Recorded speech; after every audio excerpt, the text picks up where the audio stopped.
ऐसा ध्यान रखना चाहिए। गूगल को रिपेयर करे तो वो गुरु को बुलाना पड़ेगा, गुरु को बुलाना पड़ेगा। So gurus always should be revered and respected. That is my advice to all of you.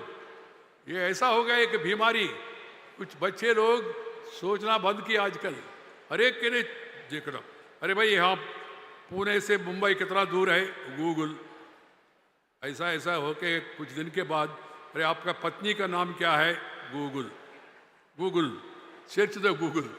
ये परिस्थिति बनने नहीं देना। This is not good. And using too much electronic goods is bad for health. My advice is get up by 6 o'clock, complete your work by 6 o'clock, and then rest and relax. But people are spending time up to 10 o'clock, 11 o'clock, cinema, TV, all these things, and they have sleepless nights. And people say, sir, I was busy. I asked one boy, what were you busy? Please write down. He said, I was busy, I was busy, I was busy, I was busy. मैंने कहा busy, busy देखने से क्या भाई? क्या किया आपने सुबह से शाम तक? What you have done from morning to evening? Write down. He has nothing to write down. ऐसी बेकार समय बर्बाद कर रहे हैं कुछ लोग। इसलिए मेरा सजेशन यह है, यूथ को, यंगस्टर्स को, spend time meaningfully. Spend time with your grandfather. He is a great teacher. Spend time with your grandmother. Spend time with your parents. They are responsible for your beautiful future. They are first gurus. And spend time with the nature. Sun, not your sun, sun. Moon, water, plants. Spend time with them, you will get positive ideas. This is how youth can shape their future in a better manner. And then complete the work. Eat good food. Do exercise in the morning. Morning, some exercise, yoga, running, jogging, badminton. I am 75 now. I play badminton daily in the morning. 75 years. That's why I am able to go around the country, meet the people, meeting people, greeting people, talking with people, walking with the people, spending time with the people. That is my favorite pastime. Even after I completed my tenure as vice president, still I am going around. The reason is I see future in the youngsters.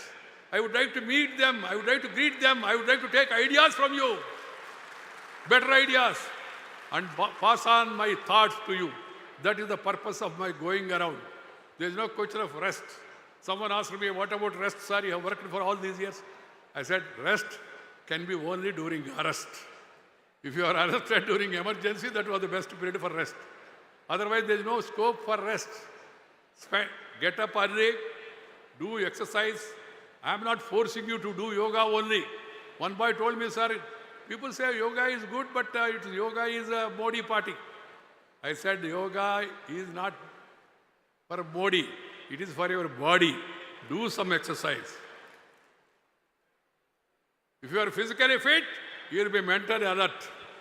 Physically fit, then mentally you will be alert. Then eat proper food. Avoid junk food. You may be surprised, Venkaiah Naidu ji, former Vice President of India, senior person, coming and giving lecture to us on small items like exercise and food. They are very basic requirements for a strong nation. Eat proper food. There are thousands of varieties in India. Eat Indian food. Don't follow the West. Because some people feel that West is the best. No. We have our own. Our grandparents have given us so many varieties. We need to eat cooked food. We need to eat cooked food. Protein food. Now there is a lot of debate going on about the rice. And need to go for other is important thing is ragi, jowar, bajra. They are more proteinous. And we are wasting our energies by removing all polish on the rice and eating waste rice. Keep this in mind, there are small ideas. And some boys told me, sir, you are saying eat cooked food. But now it is available, sir. Tomato is Zomato. Zomato, Sijji, Danjo. You just order, they'll get. They are not good for your health. Pizza, burger may be good for them, but not for us. Keep this in mind. Eat homegrown food, eat homemade food, and eat hot food, and eat judiciously, properly. That is my advice to all the youngsters. Some boys, they say, sir, food is instantly available, sir. I said, if you eat instant food, you will be having constant disease. Understand this. Instant food means constant disease. This food cannot be instant. It has to be cooked properly. This has to be understood. And some people are carried by names. One boy told me, sir, you are saying eat our own palav, biryani, but it is nowadays fashion is chicken 65. Your age is not 25 even, and you want to become 65. Names, branding, they are trying to influence the youngsters. We should not be influenced by it. We should, as I told you, spend more time with your parents. You will get proper guidance. Respect your teacher, respect your institution where you studied, which gave you the basic knowledge about various things in life.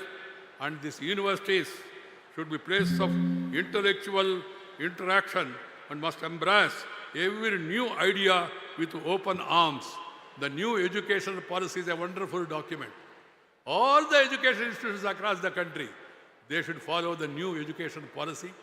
There is no politics in it. It is about our own tradition, our own culture, way of life. Keep that in mind. In fact, I feel the Ramayana, Bhagavad Gita, they should be part of the educational curriculum to give the moral character to the youngsters. I am not worried if somebody is going to criticize. Let them criticize.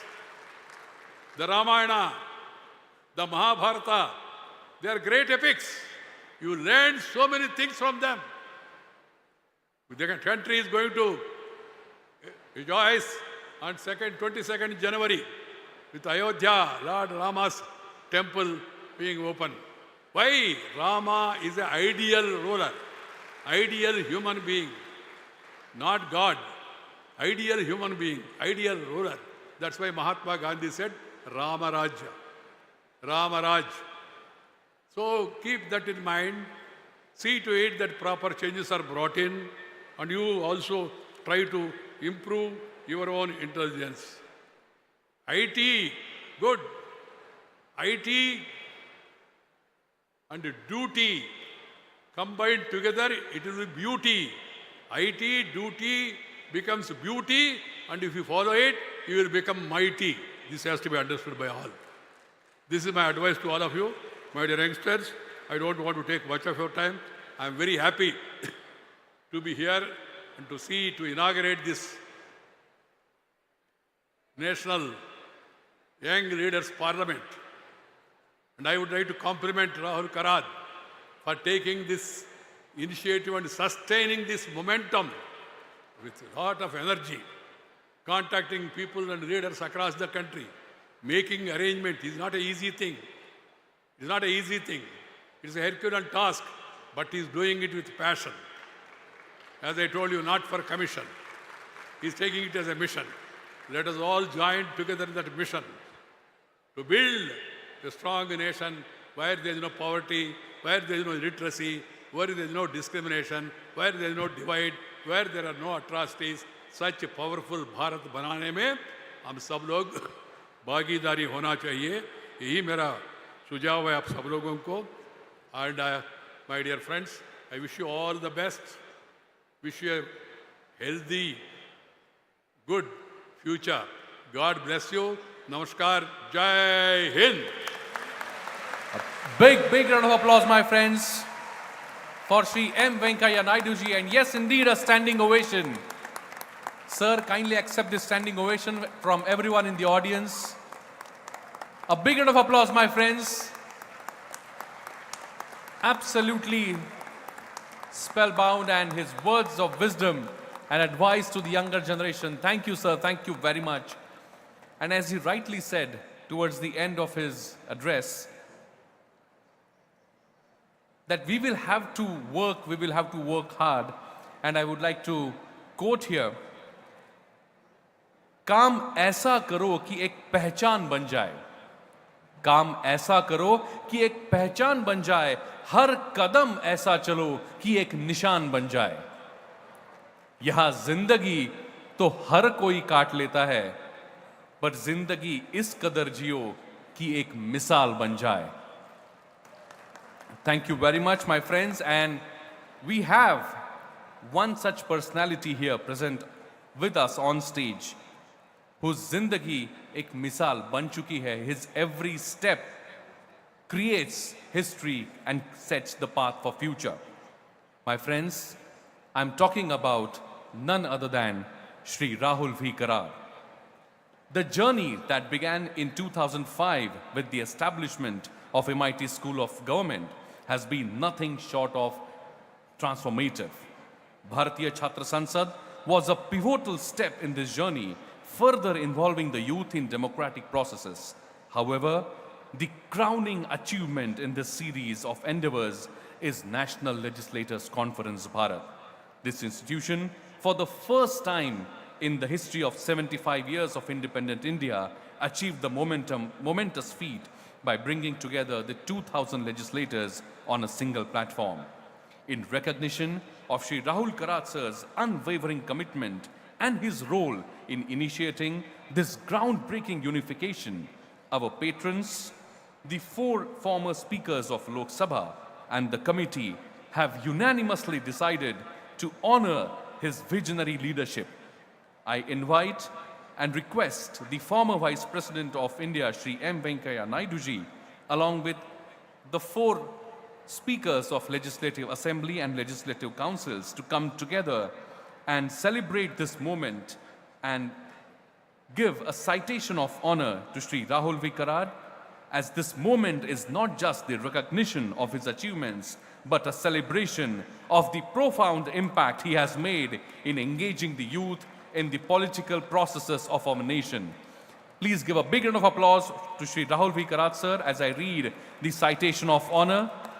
This citation of honor is presented to you for conceiving, conceptualizing, and successfully initiating National Legislators Conference, and for your ongoing and untiring efforts to further strengthen and institutionalize the historic mission, for your farsightedness, creating an exclusive platform for the esteemed legislators for collaboration, idea exchange, and capacity building, in the appreciation of your dedication to the ideas of robust democracy, good governance, and non-partisan endeavors.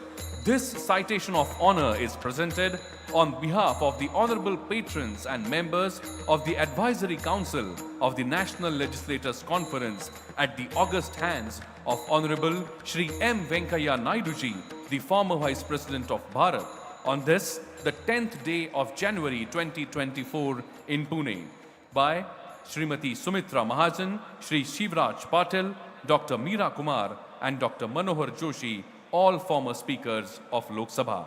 Please put your hands together once again and give a big round of applause to Shri Rahul V. Karar. Thank you very much everyone for joining hands for this special moment for all of us. My friends,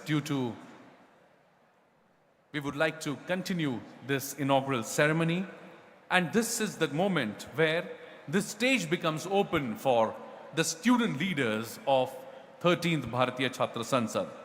Today we have on stage Shubham Chauhan from Maharashtra, who would like to express his mind to this inaugural session. I request Shubham Chauhan to kindly address the gathering. Please put your hands together and welcome with a round of applause Shubham Chauhan from Maharashtra.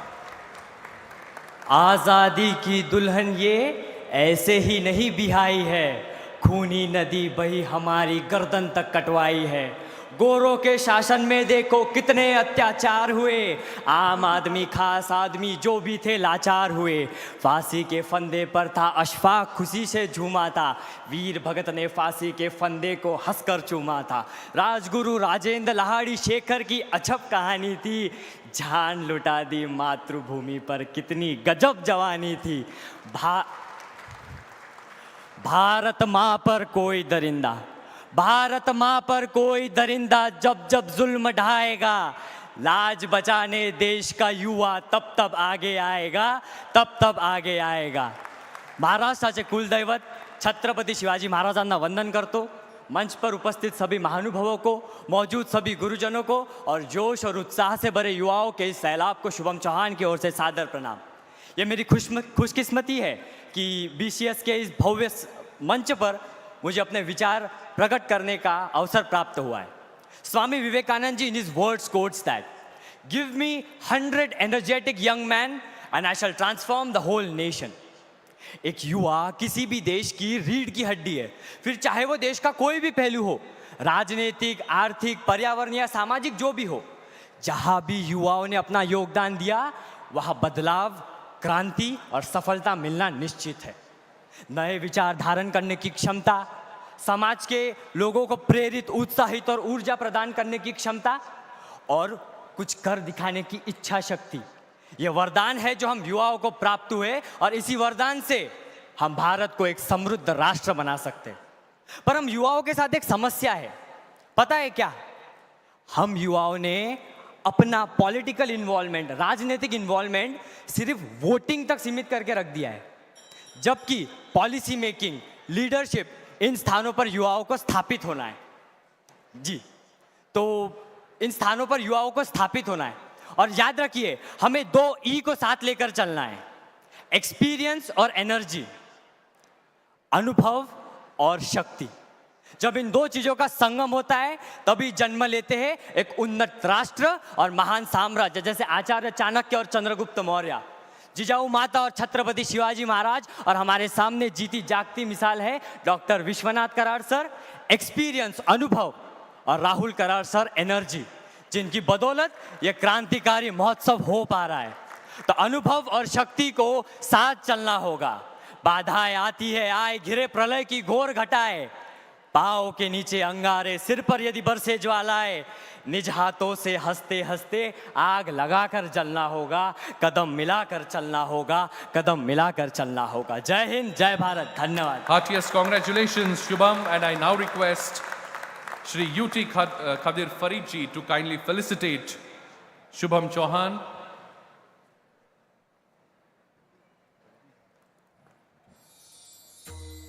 Heartiest congratulations, Shubham, and I request Bhavik Gondalia to get ready.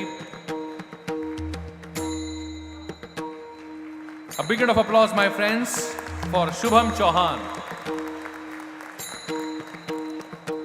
And now we have, all the way from the state of Gujarat, Bhavik Gondalia, who's going to address the gathering. Over to you, Bhavik.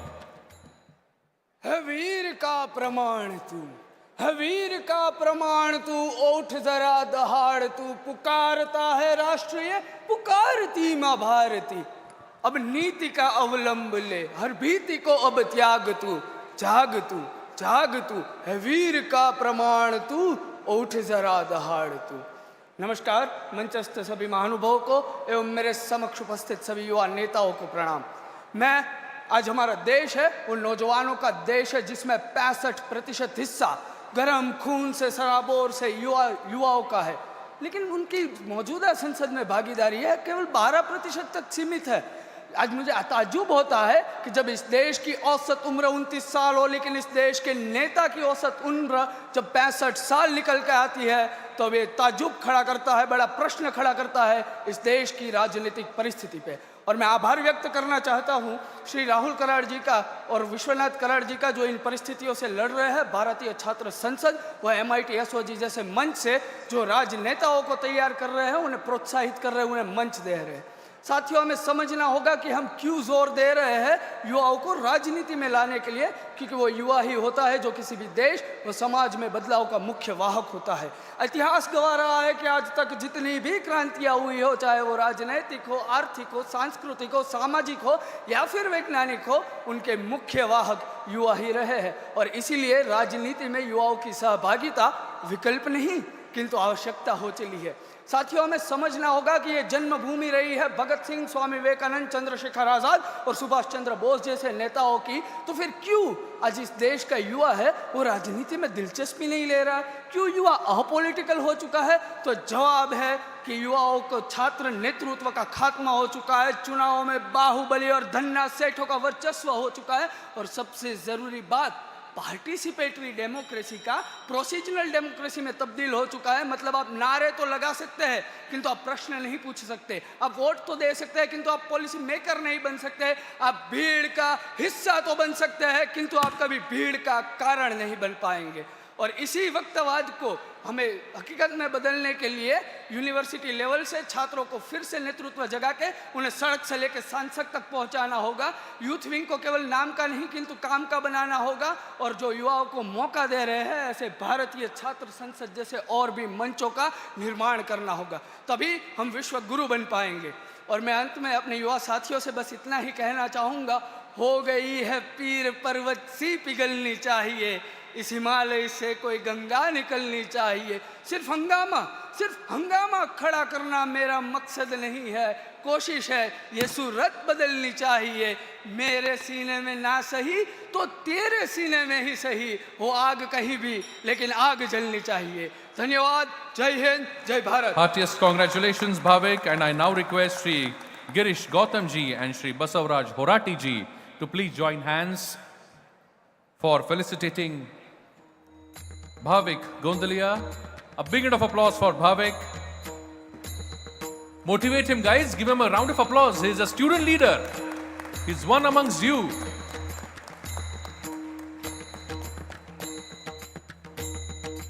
Shri Girish Gautam ji and Shri Basavaraj Horati ji are felicitating him. Thank you very much. And now it's the moment when I'm going to invite the special guest of honor, Professor Ram Charan ji, to kindly address the gathering. But before that, I would like to request my technical team to kindly relay a small film made on life and work of Shri Ram Charan ji.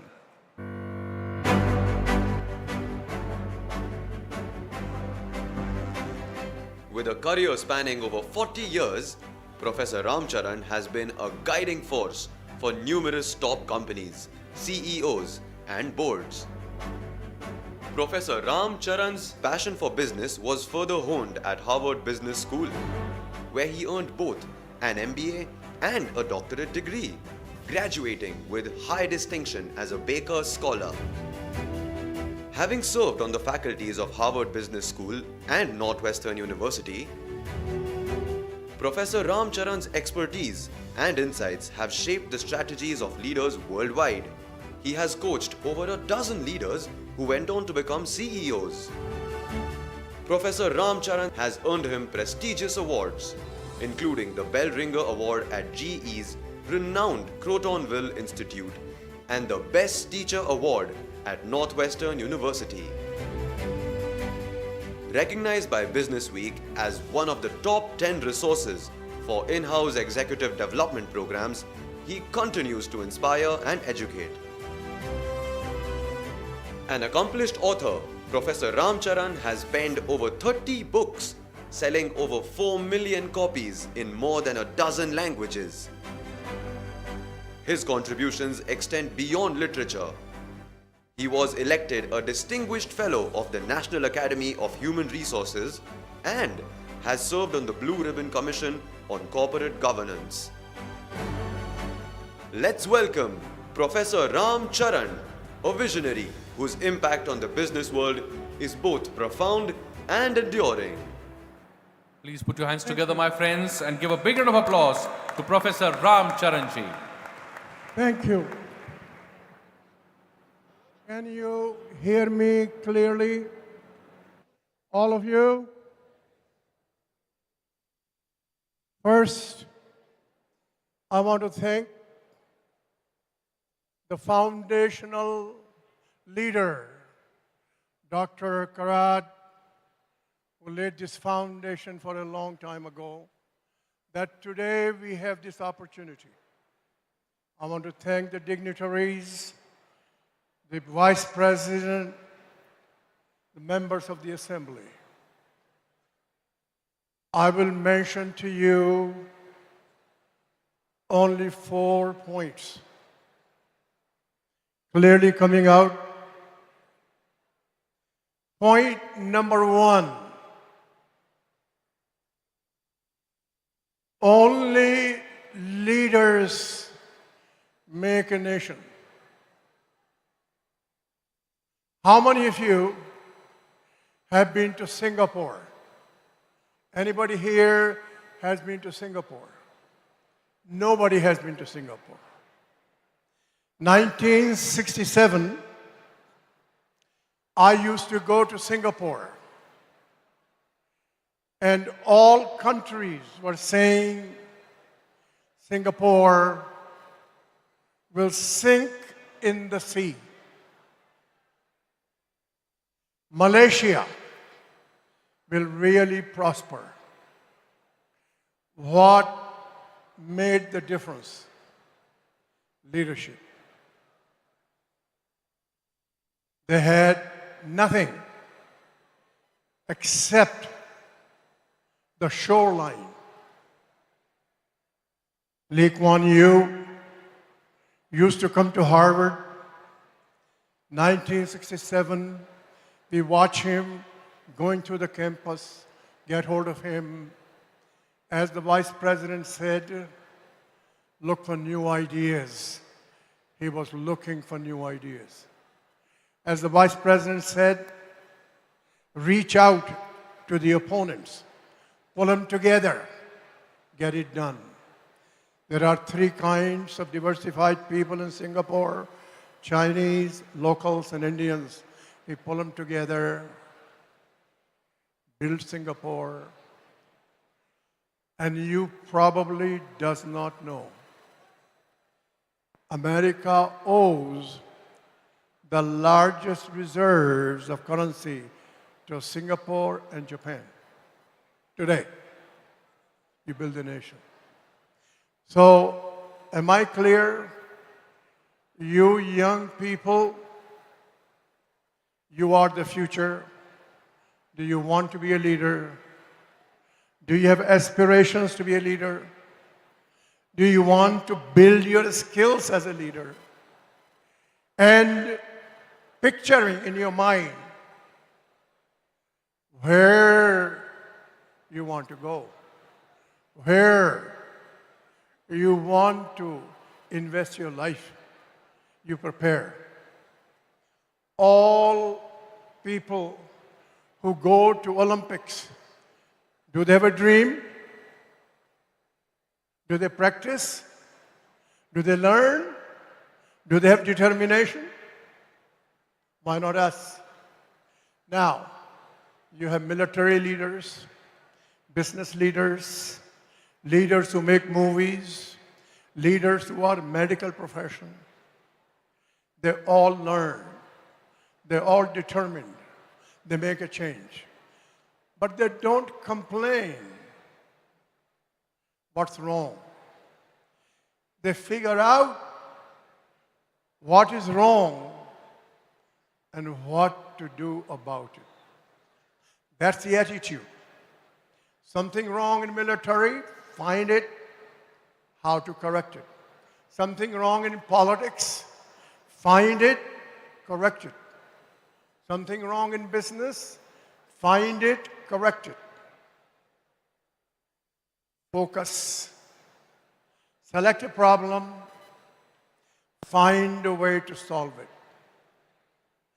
How many of you feel India has a momentum? How many of you feel India has a momentum? People are coming here. Every single day, I see that. We have a momentum, ride on it. So now I'm going to take you through point number 1, you, your friends, I, build the nation. We pull together a problem, solve it. We get opponents to work with us, get the ball rolling. No complaining. Complaining doesn't do anything. Point number 2. All of you here I see very young. All of you have at least 40 years of life to contribute. I think so. Maybe more. I have entered 85. So I had my fruitful life for almost 65 years. You can too. Now, in doing that, I want you to learn a few things. We want to celebrate 100th anniversary of independence. That's 2047. Clear? Which is only roughly 23 years from here. We should prepare now. Should we not? Should we be determined? We are number 5 in the world today. Why not be number 3? Then towards number 1. Right now, we are number 5. We will be ahead very soon, United Kingdom and Germany, and later Japan. And here we say, why are we doing that? We're not doing for the sake of doing it. We bring joy to our people. We demonstrate our competitive spirit. We are innovative. And we go in 23 years to from $4 trillion GDP to roughly $20 trillion GDP. Let me remind you, today our GDP is $4 trillion. We can double it every 10 years. Easy, by working hard. We can double again next 10 years. And that takes you to $16 trillion, another 4 years. $20 trillion is worth looking at it. But remember, today world GDP is 100 trillion. In 20 years, it will be 150 trillion. The market is going to increase. We need to increase. So set your goal. How do we take Bharat from number 5 to number 3 in this period? How each of us take leadership. Whether I am a doctor, whether I am a politician, whether I'm an MLA, choose your passion. But choose what you love to do. Political part, MLA part is very important, which I'll take you through. Now, so that was my point number 2. Point number 3. How do we do this? In that part, you got to say, what training do I need? Where do I focus my training? All athletes, all cricketers, they get training. They go at it. They have a mission. They have a goal. Clear? Focus there. In politics, Rahul Karad started this. We have a school here. Get the training. Learn about it. It's not a party place. It is a place where each person can learn, practice, meet with the seniors, and learn the skills of how to be a contributor as a political leader to facilitate. So that's my point number 2. Point number 3, now I come to very specifics. In India, we have minimum 10 million small enterprises. 50 million, 100 million, very small enterprises. They build these enterprises from father, grandfather. They struggled. They got very high interest rates, loans, but they built the business. So we say each state, focus on growing those enterprises. Give them help. Do the training. So if I have 10 million enterprises and we together facilitate to get them low-cost loans. We facilitate how to sell overseas. We facilitate to train them. Those 10 million companies here, how much employment will they create? Huge. That employment creation creates GDP. We can do all that. It is doable. They create training where you go from. So this is for each state. It is happening. In UP, you have so many large population, 240 million people. We divide that into small pieces and say how this one is good here, this one is good here, this one is good here. How do we create training for the people to create the growth in each part of UP, each part of Tamil Nadu, each part of Karnataka, each part of Maharashtra? Bring the people their hostla, their psychology that we can win. It's happening very slowly. But that's one way to do that. That's point number 3. Point number 4, we have what the world does not have. Let me repeat. We have what the world does not have. Why do I say that? In my 50 years of work, today I'm here. Day after tomorrow, I will be in Japan. After that, I'll be in Brazil. So I get to see what's happening. What do we have? We have raw talent. We have in India raw talent. We train it. We are number 1 in the world in information services. 2 people, 1976, started, built it, we're number 1. We can be number 1 in other industries. That number 1 in the digital area. We have the raw power. We can be number 1 in digital, no doubt about in my mind. When I look at the CEO of Microsoft, I work with him. Digital. We see 30 CEOs, Indians in America, running trillion-dollar businesses. They are all here. They were all here. We can be there. We can do that. So my third point here is let's pick the industries. Digital, information services. We can be fantastic end-to-end sugar and focus to be number 1 in the world. We can get there. China has 4 number 1 industries. Right now, electric vehicle. Right now, telecommunication infrastructure. Right now, battery type materials. Right now, solar panels. Right now, appliances that we buy from China in India, the number 1 in the world.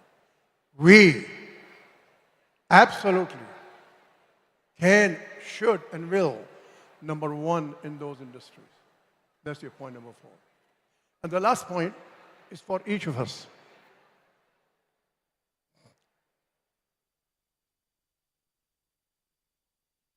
Working in a state legislature, for example, learn what legislatures can do to create the economic growth in the local area.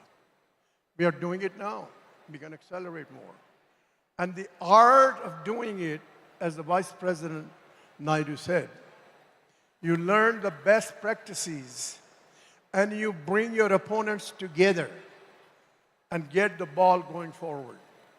Because the growth of India to go to 2047 from 4 trillion to 20 is going to be driven in a major way at the state level, at the district level, at the local level. You come in, you see, you create jobs, and you take the Indian destiny from number 5 to number 3 and create more jobs. Do practice that. So the idea here is picture what you can be. what you want to do. Picture what training you need. Picture how do I tenaciously build my capability with my colleagues. Picture that I go to political area is building a nation with businesses, with scientists, with technologists. And here, you come here, learn those tools, get to know the political leaders, just like we do in business, just like we do in military, just like doing technology. Because I come back, nation is built by leaders. Singapore, nothing. 1993, Dubai, nothing. Leaders build it. We are building it.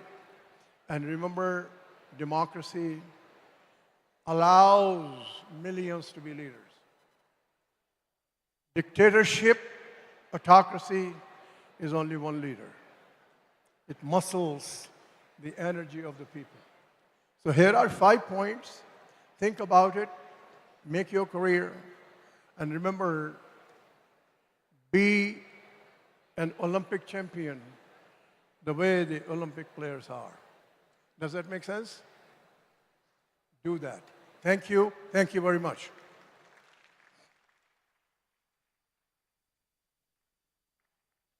Thank you, sir. Thank you very much. Once again, please give a big round of applause to Professor Ram Charan ji for sharing his valuable insights with this 13th Bharatiya Chhatra Sansad. Thank you, sir. Thank you very much. My friends, it is now time when I am going to request our Prernalaya, revered Professor Dr. Vishwanath Karat sir, to kindly address the gathering. But before I do that, I would like to request my technical team to kindly relay a small film on life and work of revered Professor Dr. Vishwanath Karat sir.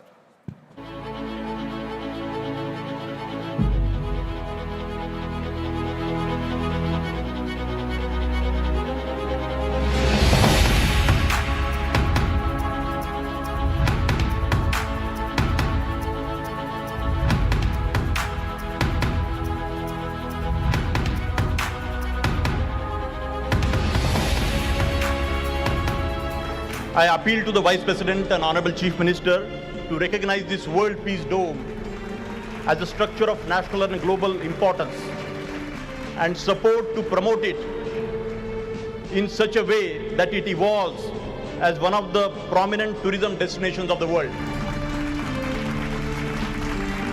21वीं शताब्दी में मेरी भारत माता विश्व गुरु बनने की काबिलियत रखता है. It will become a विश्व गुरु in the 21st century. उसका छोटा सा उदाहरण, छोटा सा सिंबल यहाँ बन गया है, ऐसा मेरा मानना है.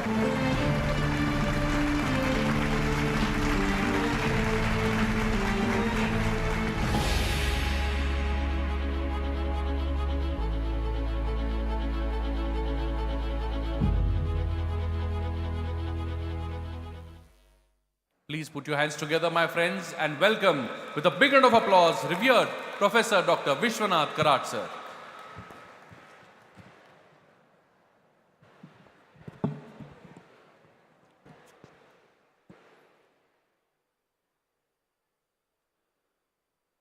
Honorable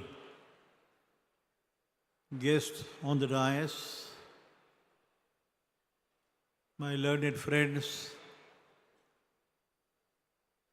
the scholars, thinkers, philosophers, MLAs, MPs, and many dignitaries who have come here for this function. When I see a large gathering of all the students, my young students, I am reminded of the day of 1995-96, when the very first Parliament of Science, Religion and Philosophy was held in the name of philosopher Saint Sri Jnaneshwara and all the great saints and sages of India and the world. And along with the very first sentence was written, and the words of wisdom which spoke the great noble son of India, Swami Vivekananda, then union of science and religion oblique spirituality alone will bring harmony and peace to mankind. मुझे याद आती है, on that occasion I had the fortune of going to Rome to meet the Pope Paul II then. It was very difficult to meet him, but there was a very great conference. 7,000 delegates sitting in the audience, and I had the fortune of having some place in the front row. But I was not knowing the protocol. I had gone to invite him for the World Parliament of Religions that time. मुझे पता नहीं था कि protocol होता है. The Pope Paul II of Rome, symbolizing the entire Christian community, he is more than a president of any country. पता नहीं भाई, जब पोप पॉल II साहब नीचे आ गए, हम सब लोग खड़े थे. How to address the Pope was the main issue. I was not knowing this protocol. मुझे याद आती है, when the Pope Paul II came down, there were 11 ministers following him, holding his robe. पता नहीं मेरे माथे पे कुमकुम भी था. आने के बाद he was just blessing the audience. He was not touching or trying to shake hand with him. When the Pope Paul II Honorable came, His Excellency, I just said, because when he had moved about 2-3 steps beyond me, but I shouted literally, Your Excellency, Honorable Pope Paul Sahab, I have come here as a humble servant of humanity. The first sentence which stuck to my mind, मानवता का एक पुजारी के नाते मैं भारत से आया हूँ, इंडिया से. I have come here from India, Mother India, as a humble servant of humanity. And the moment I said this, Pope Paul came back. Never in the history it happens. But Pope Paul II Honorable, he moved back again and came to me, and we had a shake hand with each other. And he kept his both hands on my head, and only he said, I bless you, young man. The entire audience was stunned. Why I am telling this? The whole gist and the essence of this conference, the students' conference, strengthening democracy and inspiring youth. एक शब्द में बड़ा संदेश है. You have just heard, friends, the great thinker, philosopher, a politician, Venkaiah Naidu Sahab, and his words of wisdom. And Mr. our Ram Charan Sahab, who is the most world famous management guru from India. बाकी तो सुनना है. दो बच्चों ने जो कहा वो भी बड़ा इंस्पायरिंग था. With a passion and fire in the belly. मैं रिक्वेस्ट करूंगा आप सबको, ये जो सामने बड़ा पिक्चर दिखाया है, सारे इतिहास है,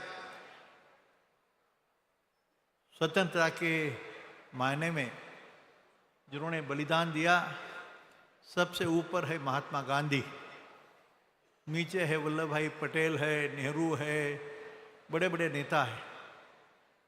मुझे वो भी याद आ गई. I am not speaking any politics, but I still remember the first Prime Minister of India, Pandit Jawaharlal Nehru, at the mid-stroke of 15th of August. You know the whole story of what India was. How great fight for 150 years of time. कितना बलिदान था. भगत सिंह हो, राजगुरु हो, सुखदेव हो, तिलक हो, सारे बाकी लोग हो. लेकिन आपको याद होगा कि when the Honorable Prime Minister Pandit Nehru, the first Prime Minister, He is taking an oath, being the first Prime Minister of India. But he says, friends, at this mid-stroke of 15th of August, I stand before you as the first servant of India and then the Prime Minister of India. आपको सारी बात मालूम है, the first Prime Minister to the 14th Prime Minister Narendra Modi साहब. हर एक ने अपने जीवन में एक passion and a fire in the belly. सेवा की भाव है, मानवता का भाव है. भारतीय संस्कृति, परंपरा, तत्वज्ञान का सुंदर संदेश देने की बात कही गई. नाम तो ज़्यादा लंबी कथा बोलने की जरूरत नहीं, लेकिन today also you can remember, friends, you are all engineering students who understand what this engineering stands for. अभी ये गूगल का ज़माना है, सारी बातें हाईली टेक्निकल एडवांसमेंट की है. ऐसे ज़माने में एक ही सिद्धता हुई जो विवेकानंद ने कही थी. After all the scientific innovations and discoveries of the whole world, the Google or the Facebook or any other name you take, will prove what Indian men, Indian culture used to say about 5,000 years back. बहुत सुंदर चिंतन है. मुझे खुशी है कि अभी अभी छोटी फिल्म दिखाई गई.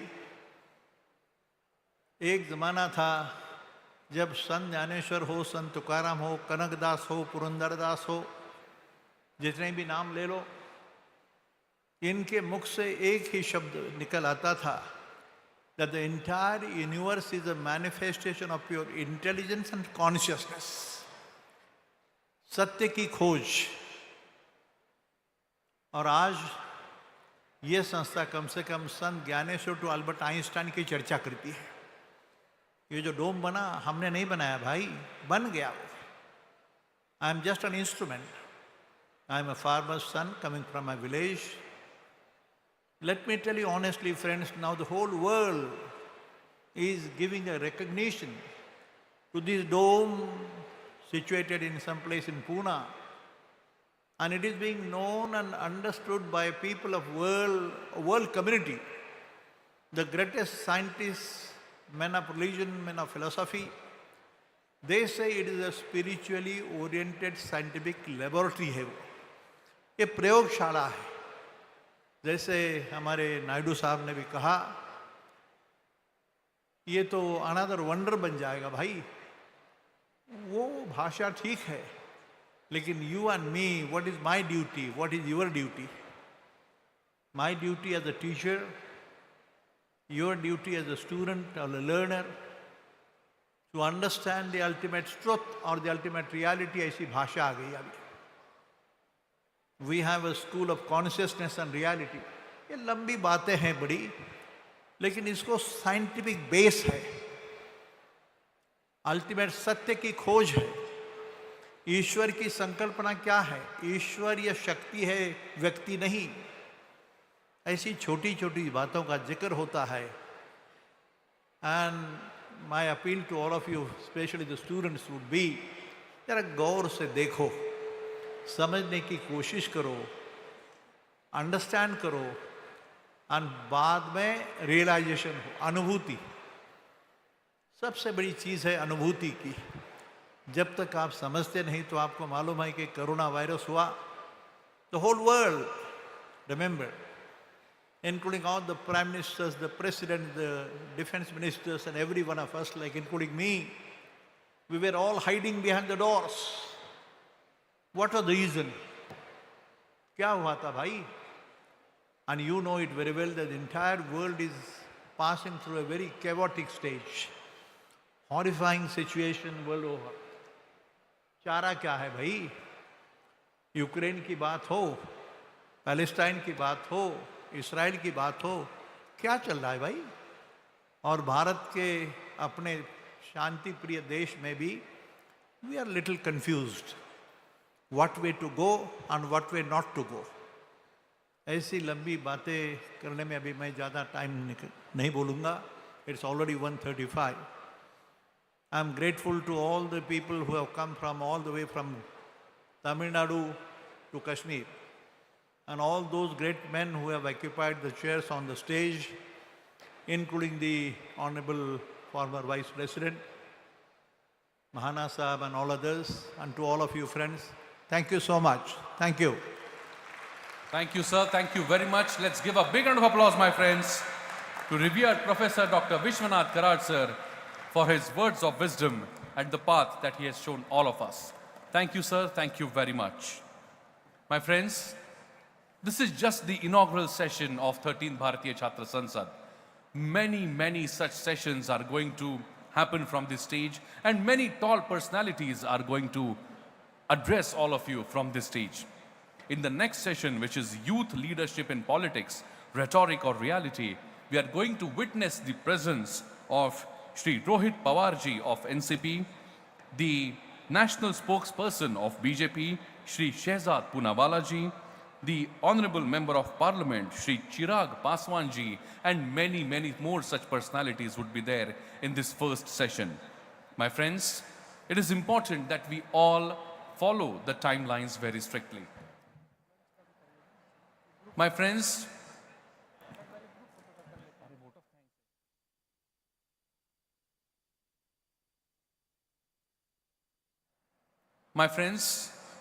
I would now like to request the Director of MIT School of Government, Dr. K. Girisanji, to kindly propose the vote of thanks for the inaugural session of 13th Bharatiya Chhatra Sansad.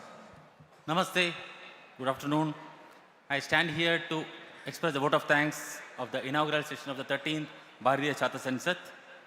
BCS is the largest non-political platform to attract youth towards politics. It is our firm belief and conviction that good political leadership is a prerequisite for good governance and vibrant democracy. We have no doubt that BCS is an important initiative in that direction, reaching up to thousands of youth from across the country. On behalf of the 13th BCS Organizing Committee, especially the founder and president of MIT World Peace University, Dr. Vishwanath Karad, the initiator of MIT School of Government and catalyst of various social initiatives like BCS and NLC, Sri Rahul Karad, the Vice Chancellor, Dr. R.M. Chitnis, other academic leaders and staff and students of SOG, I wish to express deep sense of gratitude from the bottom of my heart to Sri Venkaiah Naidu, the former Vice President of India, for being the chief guest and delivering the address, sharing his words of wisdom with passion and sense of commitment. And also the present and former presiding officers of various state legislatures from different parts of the country for us gracing the occasion, and the management guru, Professor Ramcharan, and all other academic leaders and the student speakers and the legislators from different parts of the country, from different political parties, and the delegates from different parts of the country who have been registered and joined here for the BCS. I think from the bottom of my heart, I express sincere gratitude to all of you. Thank you. Thank you, sir. Thank you very much for proposing the vote of thanks. My dear friends, it's an important announcement for all of you that the next session is going to begin the Youth Leadership in Politics, Rhetoric or Reality, precisely at 2:45 p.m. So I would like to request all of you to join us back after the lunch right here at 2:30 p.m. positively. Please hold back. The session is not over yet. I'm yet to tell you where the lunch arrangements are made. The lunch arrangements for all the students, faculty, participants, and volunteer students and LOs and student LOs is made right below this auditorium in the basement, right below this hall. The food arrangement for student, faculty, participants, and volunteer student LOs is made. It's a sincere request to all the honorable MLAs and MLCs to kindly join us after the lunch in the St. Gyaneshwara Hall for the respective session. I request all the honorable MLAs and MLCs to join us back at the St. Gyaneshwara Hall. My friends, with this we have reached the conclusion of the inaugural session of 13th Bharatiya Chhatra Sansad. I would like to thank all the dignitaries present here today, and I would like to request all the students once again to please remain present in next 1 hour.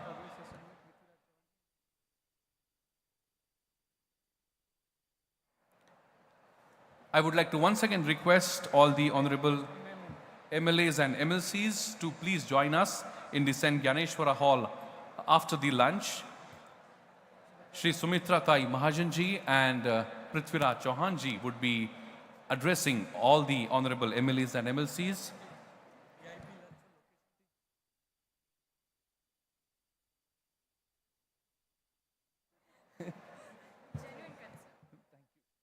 Thank you all the dignitaries on the dais. See you all at 2:30 p.m. as we will start the session at 2:45 p.m.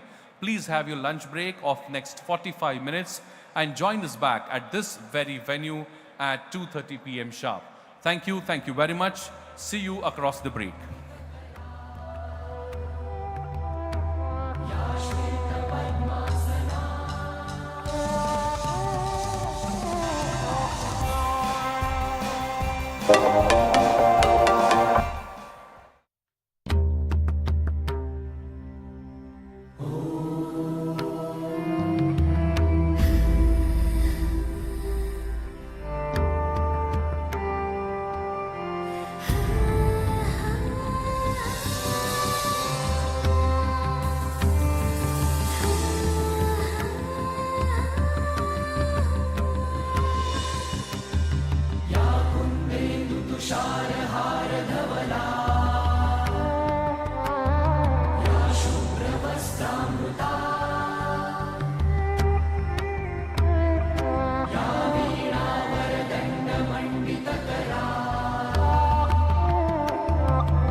कुछ बात करेंगे,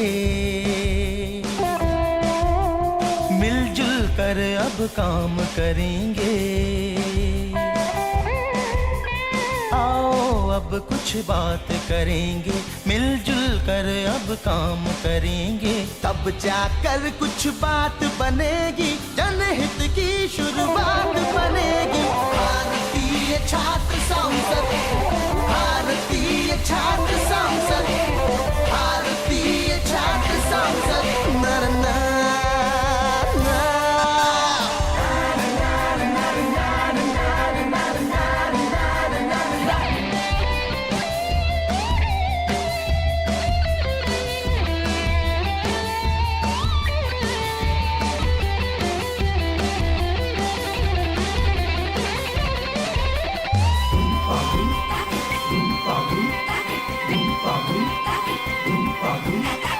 भारत अपनी आँख का तारा, तन मन धन से भी है प्यारा। भारत अपनी आँख का तारा, तन मन धन से भी है प्यारा। लोकतंत्र है इसकी गरिमा, इसका रक्षण ध्येय हमारा। भारतीय छात्र संसद, भारतीय छात्र संसद, भारतीय छात्र संसद। नर ना ना ना ना ना।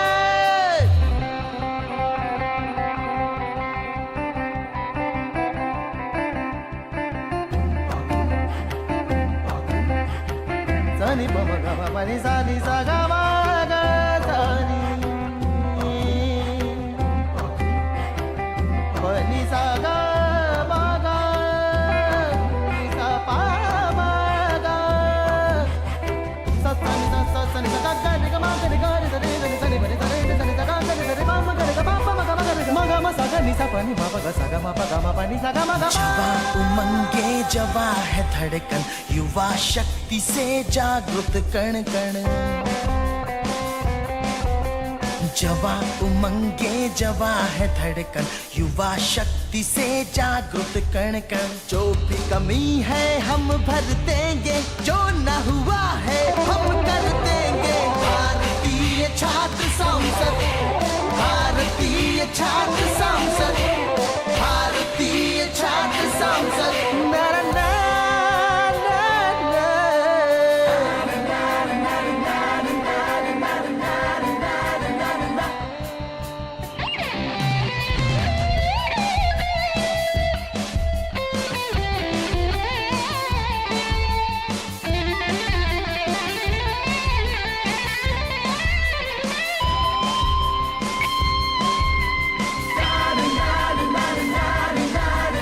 चला कारवां अब न रुकेगा,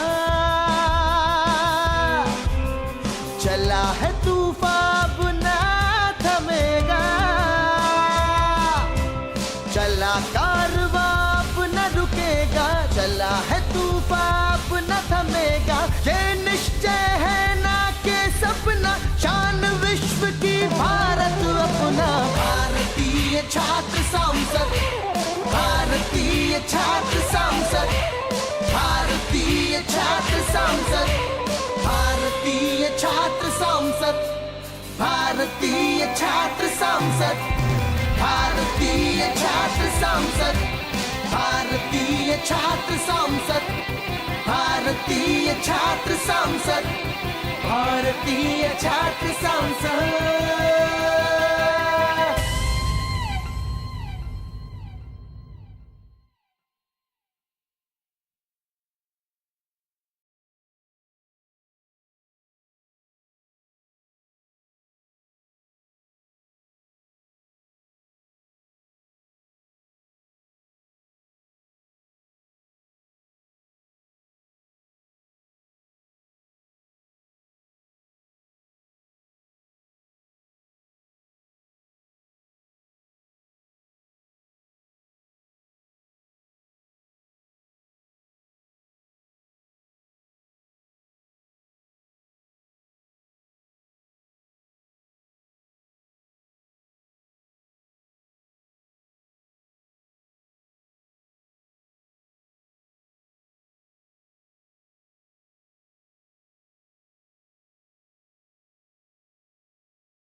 कुछ बात करेंगे, मिलजुल कर अब काम करेंगे। आओ अब कुछ बात करेंगे, मिलजुल कर अब काम करेंगे। तब जाकर कुछ बात बनेगी, जनहित की शुरुआत बनेगी। भारतीय छात्र संसद, भारतीय छात्र संसद, भारतीय छात्र संसद। नर ना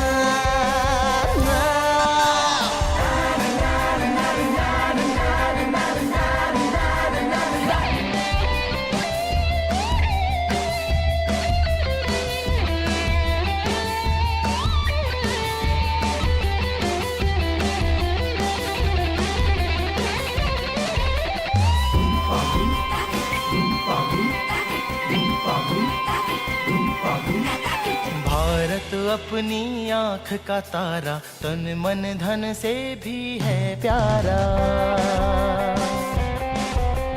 भारत अपनी आँख का तारा, तन मन धन से भी है प्यारा। लोकतंत्र है इसकी गरिमा, इसका रक्षण ध्येय हमारा। भारतीय छात्र संसद, भारतीय छात्र संसद, भारतीय छात्र संसद। नर नारा नारा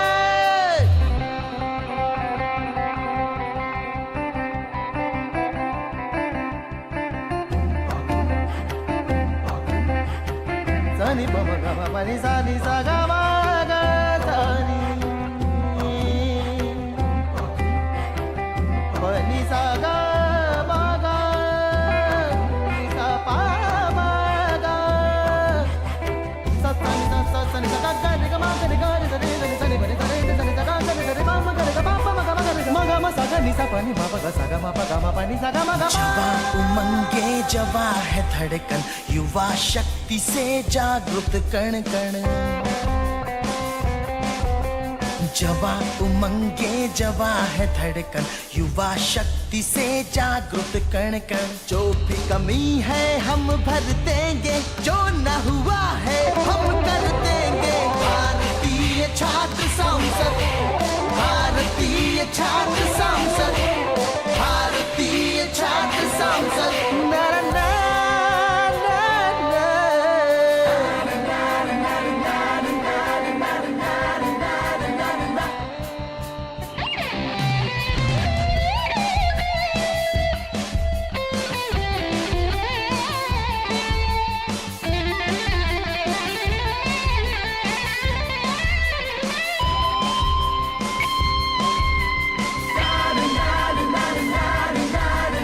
चला कारवां अब न रुकेगा, चला है तूफान अब न थमेगा।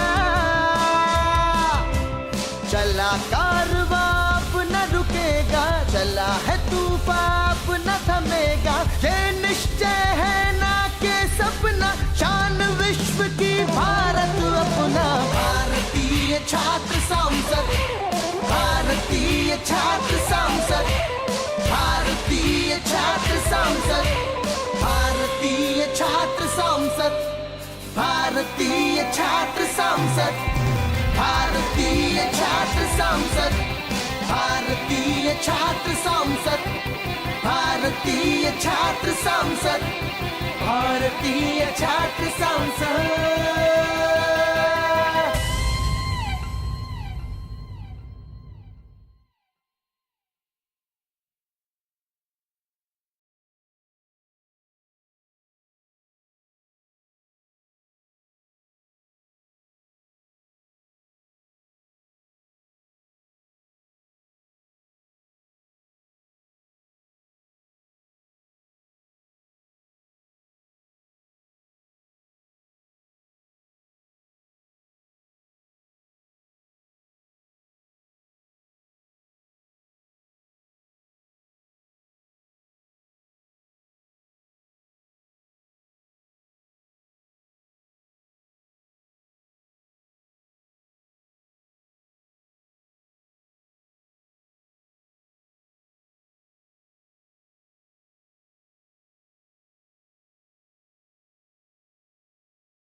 कुछ बात करेंगे, मिलजुल कर अब काम करेंगे। आओ अब कुछ बात करेंगे, मिलजुल कर अब काम करेंगे। तब जाकर कुछ बात बनेगी, जनहित की शुरुआत बनेगी। भारतीय छात्र संसद, भारतीय छात्र संसद, भारतीय छात्र संसद। नर ना, ना।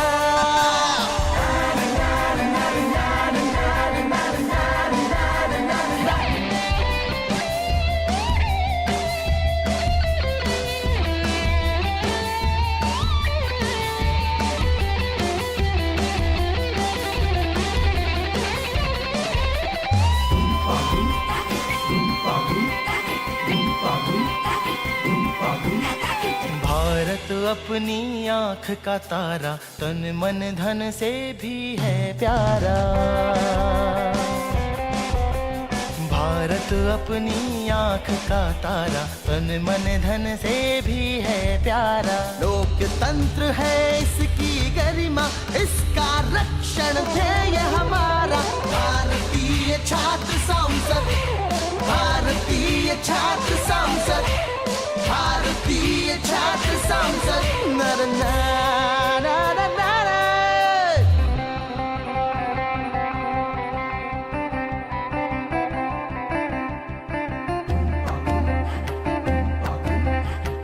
सनि प म ग म प नि सा नि सा ग म ग सा नि प नि सा ग म ग नि सा प म ग सा सा नि सा सा सा नि सा ग ग नि ग म ग नि ग नि सा नि सा नि सा नि प नि सा नि सा नि सा ग ग नि सा नि प म ग नि ग प प म ग म ग नि ग म ग म सा ग नि सा प नि म प ग सा ग म प ग म प नि सा ग म ग म। जवा उमंगे जवा है धड़कन, युवा शक्ति से जागृत कण कण। जवा उमंगे जवा है धड़कन, युवा शक्ति से जागृत कण कण। जो भी कमी है हम भर देंगे, जो न हुआ है हम कर देंगे। भारतीय छात्र संसद, भारतीय छात्र संसद, भारतीय छात्र संसद। ना, ना, ना,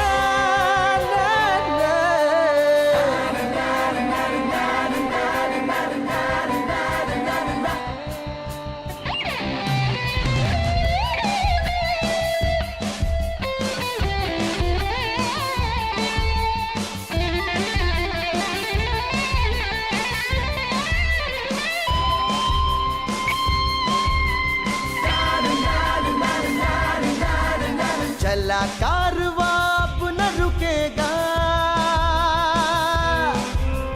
चला है तूफान अब न थमेगा।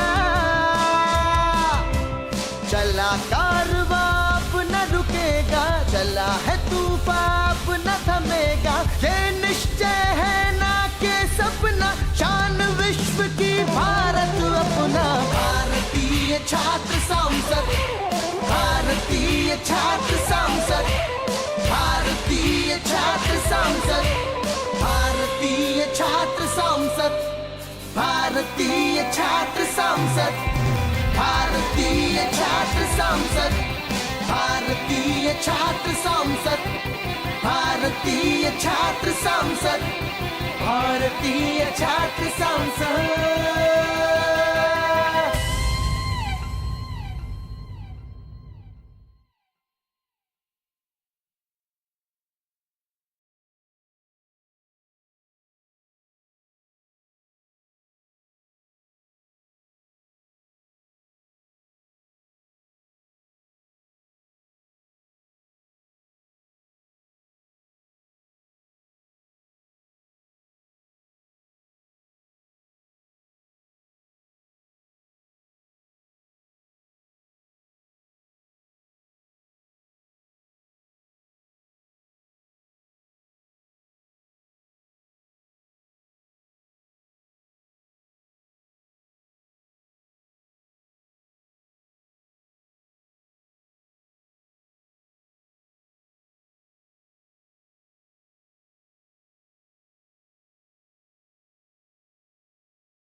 कुछ बात करेंगे, मिलजुल कर अब काम करेंगे। आओ अब कुछ बात करेंगे, मिलजुल कर अब काम करेंगे। तब जाकर कुछ बात बनेगी, जनहित की शुरुआत बनेगी। भारतीय छात्र संसद, भारतीय छात्र संसद, भारतीय छात्र संसद। नर ना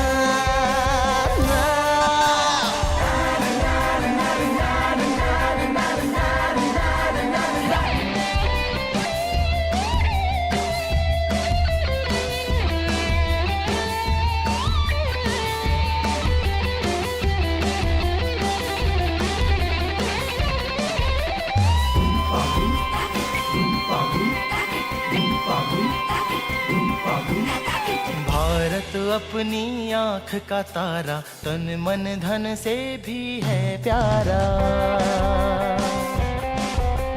भारत अपनी आँख का तारा, तन मन धन से भी है प्यारा। लोकतंत्र है इसकी गरिमा, इसका रक्षण ध्येय हमारा। भारतीय छात्र संसद, भारतीय छात्र संसद, भारतीय छात्र संसद। नर नारा नारा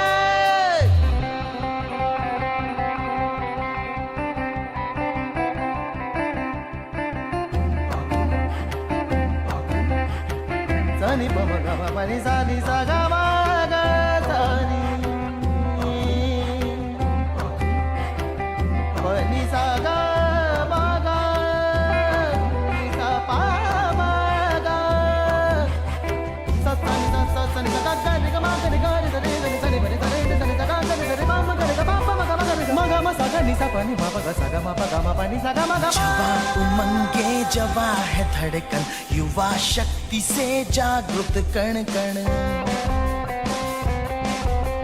जवा उमंगे जवा है धड़कन, युवा शक्ति से जागृत कण कण। जो भी कमी है हम भर देंगे, जो न हुआ है हम कर देंगे। भारतीय छात्र संसद, भारतीय छात्र संसद, भारतीय छात्र संसद। नर ना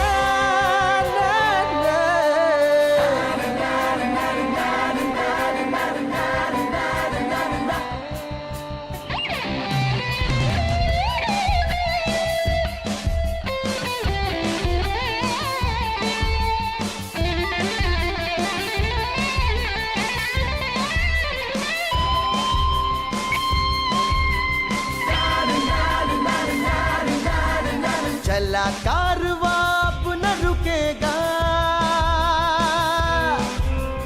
चला है तूफान अब न थमेगा। चला कारवां अब न रुकेगा, चला है तूफान अब न थमेगा। ये निश्चय है ना के सपना, शान विश्व की भारत अपना। भारतीय छात्र संसद, भारतीय छात्र संसद, भारतीय छात्र संसद, भारतीय छात्र संसद, भारतीय छात्र संसद, भारतीय छात्र संसद, भारतीय छात्र संसद, भारतीय छात्र संसद, भारतीय छात्र संसद।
अब कुछ बात करेंगे,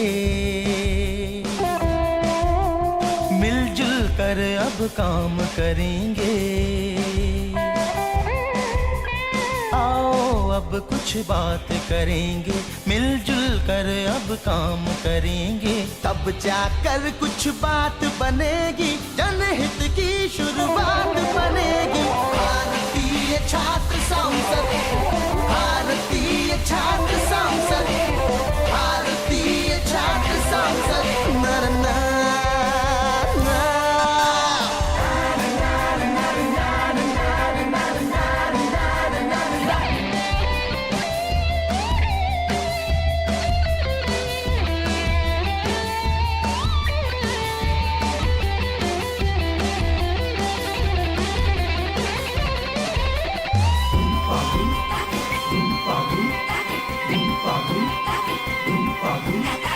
भारत अपनी आँख का तारा, तन मन धन से भी है प्यारा। भारत अपनी आँख का तारा, तन मन धन से भी है प्यारा। लोकतंत्र है इसकी गरिमा, इसका रक्षण ध्येय हमारा। भारतीय छात्र संसद, भारतीय छात्र संसद, भारतीय छात्र संसद। नर ना ना ना ना ना।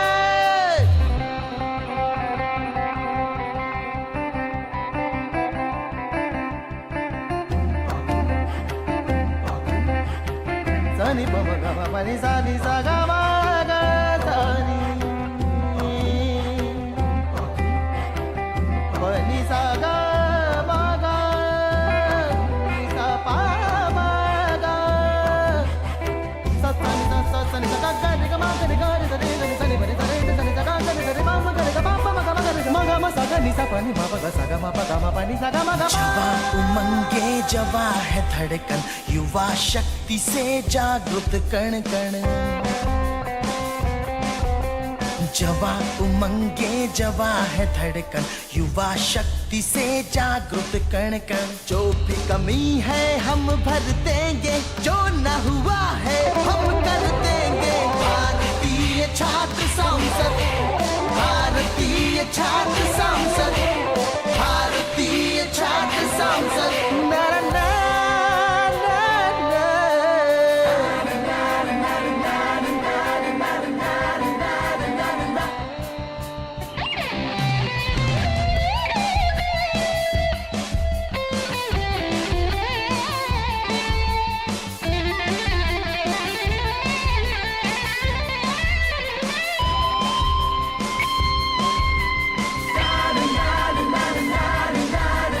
चला कारवां अब न रुकेगा, चला है तूफान अब न थमेगा।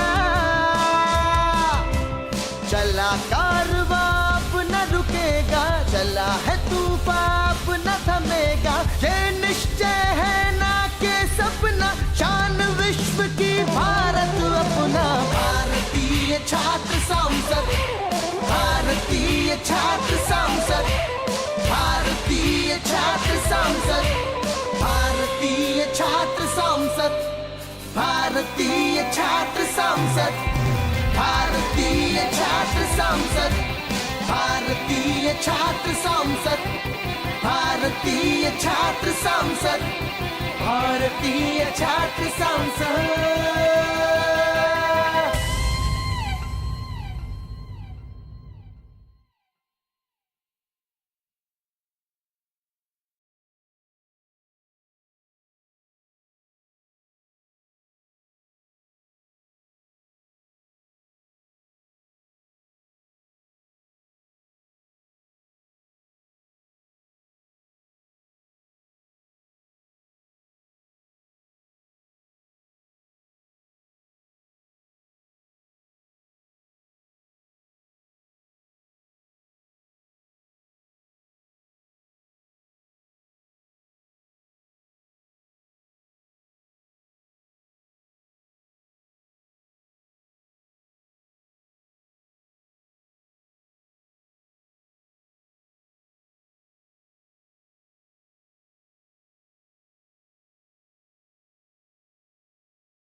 आओ अब कुछ बात करेंगे, मिलजुल कर अब काम करेंगे। आओ अब कुछ बात करेंगे, मिलजुल कर अब काम करेंगे। तब जाकर कुछ बात बनेगी, जनहित की शुरुआत बनेगी। भारतीय छात्र संसद, भारतीय छात्र संसद, भारतीय छात्र संसद। नर ना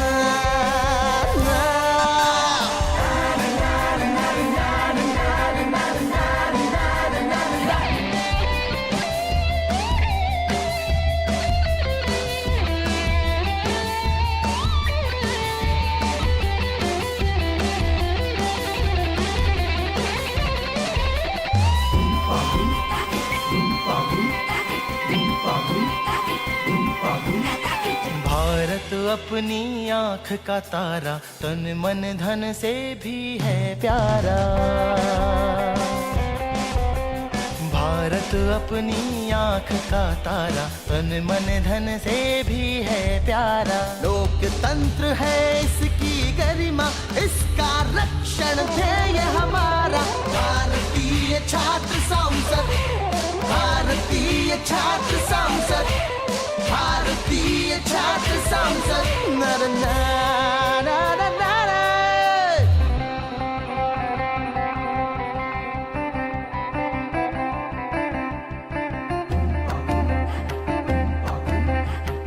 सनी पम ग म नि सा नि सा ग म ग सा नि प नि सा ग म ग नि सा पा म ग सा सा नि सा सा सा नि सा ग ग नि ग म ग नि ग नि सा नि सा नि प नि सा नि सा नि सा ग ग नि सा नि प म ग नि ग प प म ग म ग नि ग म ग म सा ग नि सा प नि म प ग सा ग म प ग म प नि सा ग म ग म। जवा उमंगे जवा है धड़कन, युवा शक्ति से जागृत कण कण।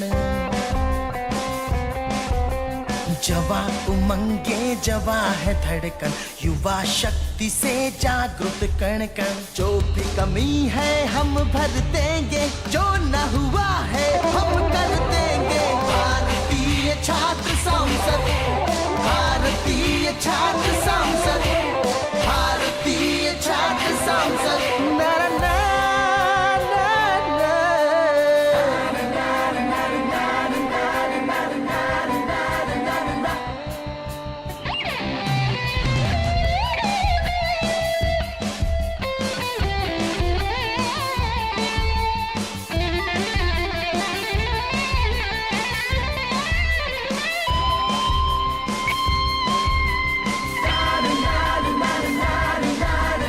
चला कारवां अब न रुकेगा, चला है तूफान अब न थमेगा। चला कारवां अब न रुकेगा, चला है तूफान अब न थमेगा। ये निश्चय है ना के सपना, शान विश्व की भारत अपना। भारतीय छात्र संसद, भारतीय छात्र संसद, भारतीय छात्र संसद, भारतीय छात्र संसद, भारतीय छात्र संसद, भारतीय छात्र भारतीय छात्र सांसद, भारतीय छात्र सांसद, भारतीय छात्र सांसद।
Millions of practitioners, and most importantly, we bring our meditation technique to everyone completely free of cost.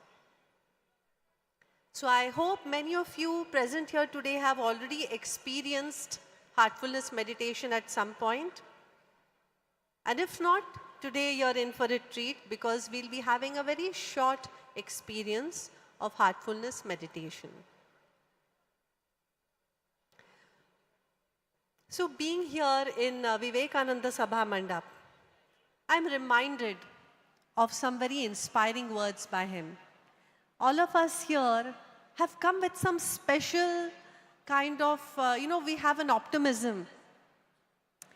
We are idealistic and we want to change the world.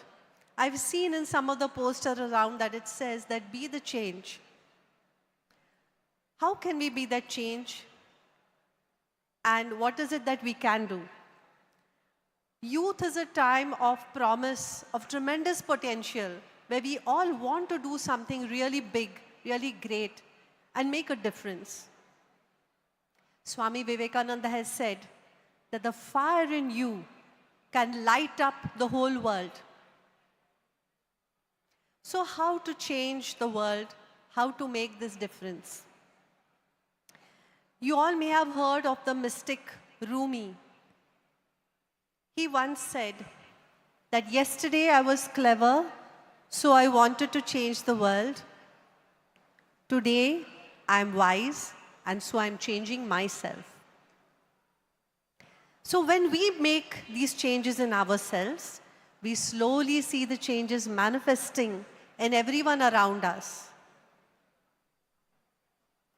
Just as when you stand near a fire, you will feel the warmth from the fire. When you stand near a block of ice, you will feel the coolness from the ice. Very similarly, when you transform yourself from within, anyone coming in contact with you will feel your qualities of peace, centeredness, and joy, optimism, and enthusiasm. So the way to change the world is to begin with ourselves. World peace will begin with individual peace. So how do we do this? Obviously, we have to work on our thoughts, on our mind, and for that we need a technique like meditation.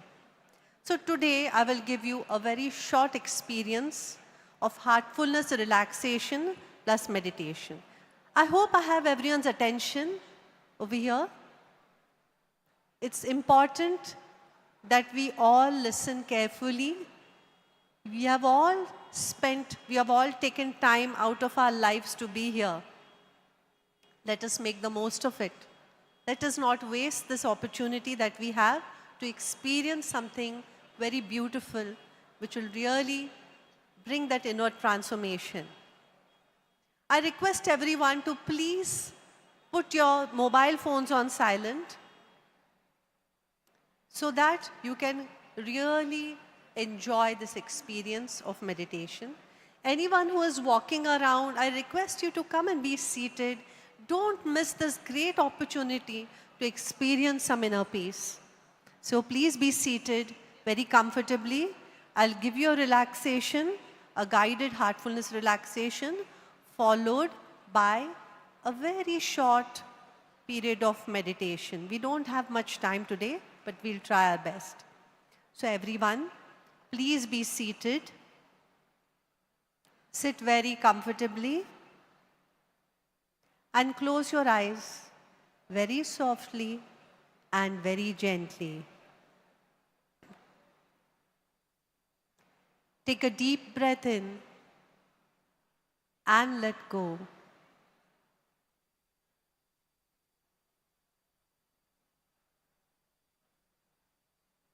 With your eyes gently shut. Now, let us begin with our toes. Wriggle your toes and now feel them relax.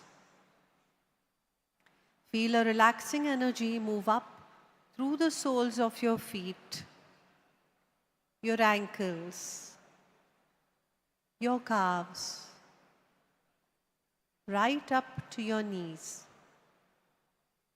relaxing your legs. If you see others meditating in silence, I request you to please come and be seated very softly so as to not disturb them. Feel this relaxing energy now move up through your thighs, relaxing them. Relax your hips, your stomach, your abdomen, and deeply relax your waist.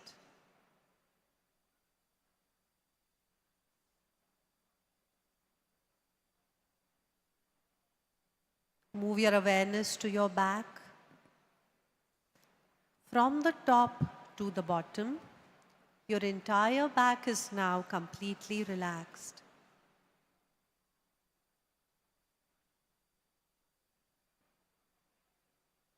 Relax your chest and shoulders. Feel all the stress from your shoulders simply melting away. Relax your upper arms, your forearms, your hands, right up to your fingertips.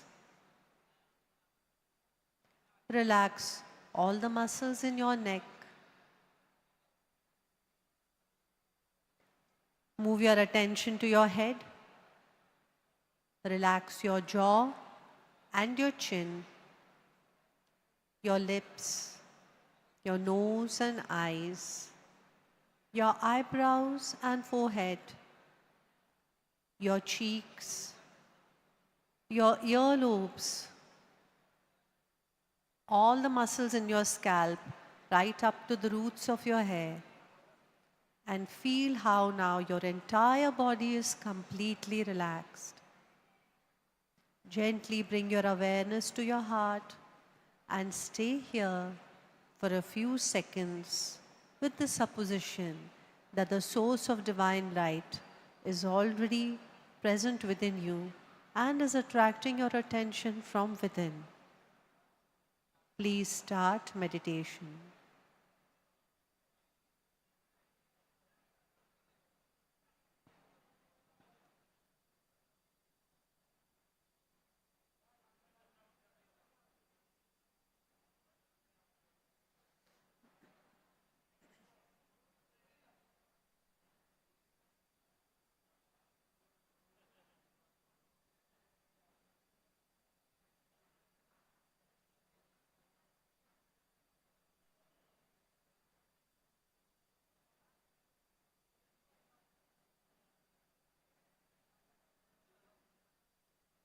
That's all.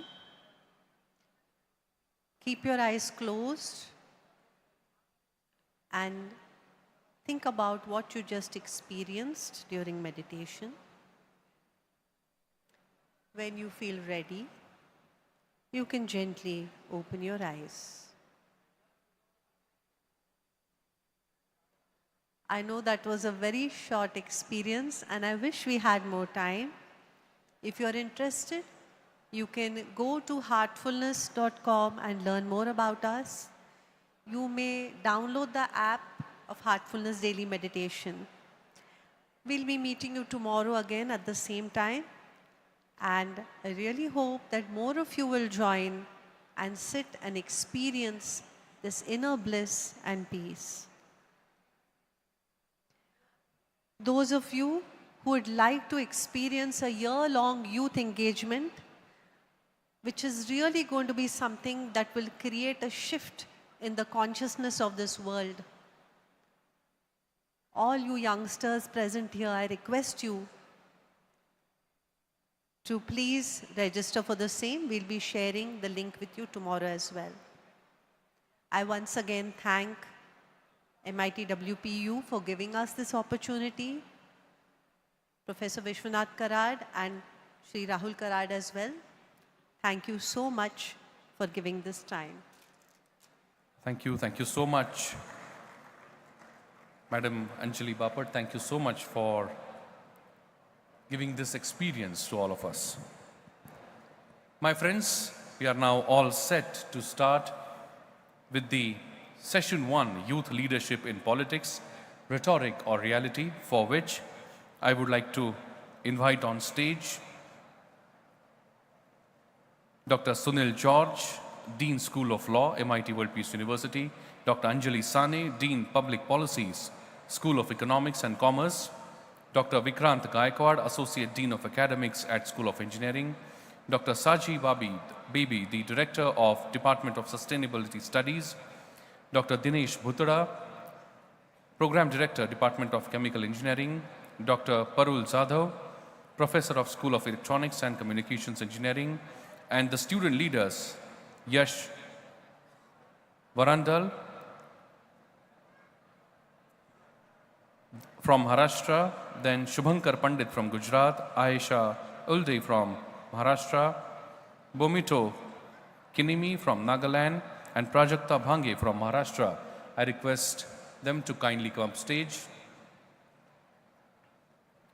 I request Dr. Sunil George, Dr. Vikrant Gaikwad, Dr. Saji Baby, Dr. Dinesh Bhutada, Dr. Parul Zadhav to kindly come up stage.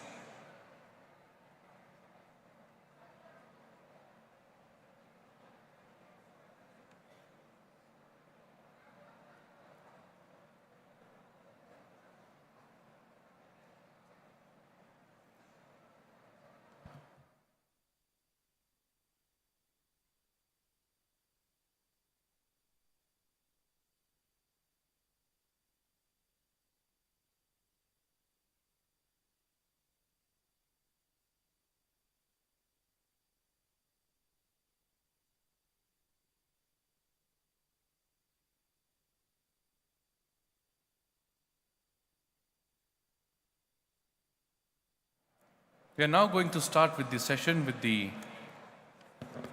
speeches of the student leaders.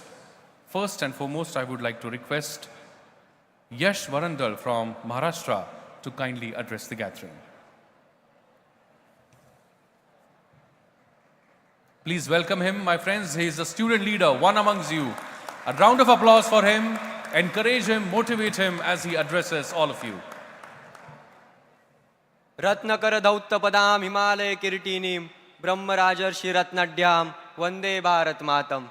नमस्कार या उपस्थित महानुभाव एवं या उपस्थित युवा शक्ति। मैं यश हरिभाऊ वरंदल प्रभु श्री राम चरण स्पर्श भूमि नासिक महाराष्ट्र से आप सभी के समक्ष youth leadership in politics, rhetoric और रियलिटी इस विषय पर विचार अभिव्यक्ति हेतु उपस्थित हूँ। राजनीति में युवा नेतृत्व, वक्तवाद या वास्तविकता, क्या ये सिर्फ शब्दों का खेल है या कुछ और? दुनिया का सबसे बड़ा लोकतंत्र जिस देश में है, दुनिया की सबसे बड़ी युवा शक्ति जिस देश के पास है, वो हमारा भारत। और जिस दिन ये दोनों शक्तियां आपस में मिलेगी, जिस दिन भारत के लोकतंत्र में युवा शक्ति का नेतृत्व होगा, उस दिन भारत माता को विश्व गुरु बनने से और कोई शक्ति रोक नहीं सकती। देश का नेतृत्व युवा शक्ति पर टिका हुआ है। क्षेत्र चाहे जो भी हो, किंतु हर क्षेत्र में नव विचार को जन्म देने की क्षमता युवा पीढ़ी में है। और राजकीय क्षेत्र में पदार्पण के बाद वह क्षमता अधिकतम विकसित होती जाती है। देश का हर एक जागरूक युवक राष्ट्र प्रेम की अहमियत तहे दिल से जानता है। यह जागरूकता राष्ट्र प्रेमी युवाओं को राजकीय स्तर पर एक बलशाली विचारधारा रखने वाले नेता के रूप में प्रकट करती है। और इस हेतु हम सभी युवा राष्ट्र प्रेमियों का यह मूलभूत कर्तव्य बनता है कि हम बड़ी निडरता से अपने कदम देश के राजकीय क्षेत्र की ओर ले जाए और राष्ट्रहित सर्वप्रथम इस नीति का जीवन के अंत तक अवलंब करें। लेकिन वास्तव तो यह है कि आज का युवा बेहतरीन तरह से राष्ट्रहित जानते हुए भी देश के राजकीय क्षेत्र में आने से मुंह फेर लेते हैं। कहा जाता है कि युवाओं को राजनीति में नेतृत्व का अवसर मिलना चाहिए, लेकिन मेरा मानना है कि हौसलों से हर काश्ती को हटाना पड़ता है, मौका मिलता नहीं उसे उठाना पड़ता है। अरे कब तक बाहर बैठकर इस राजनीति और राजनेताओं को कोसते रहोगे? अगर मन में इतनी ही नकारात्मकता भरी इस लोकतंत्र की, तो स्वयं राजनीति में आकर इस सिस्टम में सुधार लाओ। वास्तविकता के साथ जागो। जरूरी नहीं कि हर कोई पढ़ लिख कर IAS और IPS ही बने। अरे विश्व के इस सबसे बड़े लोकतांत्रिक देश को पढ़े लिखे नेताओं की भी तो जरूरत है। लेकिन हमारे नजरअंदाज के कारण ही देश में फिर वही वंशवादी परंपरा को शक्ति मिलती है। Thank you. किंतु अब हमें इसे बदलना होगा। ये टाइम पॉलिसी मेकिंग का टाइम है। ये जो करंट पॉलिटिकल सिस्टम है उसमें अल्टरनेटिव ढूंढने का सवाल नहीं, एक अल्टरनेटिव पॉलिटिक्स देने का सवाल है। और ये हमारी जिम्मेदारी है कि हम युवा नेतृत्व को एक और दृढ़ सत्य में बदले, वरना हम यहाँ बैठकर केवल शब्दों का खेल खेलेंगे और समाज को उठाने का साहस नहीं करेंगे। अब युवा नेतृत्व को वक्तवाद से निकलकर वास्तविकता में बदलना होगा और हम सभी को इसमें अपना योगदान देना होगा। वैसे तो सच ये है कि नेतृत्व स्वीकारने से नहीं बल्कि साकारने से बनता है और वो ताकत आज की इस युवा शक्ति में है। अंत में बस इतना कहना चाहूंगा कि हमारा एक साथ एक दृष्टि और एक ही उद्देश्य है, आत्मनिर्भर समृद्ध और संवेदनशील भारत का निर्माण। और इसी संकल्प के साथ सज्ज रहेंगे सदा ही हम हर आंधी तूफान हटा देंगे।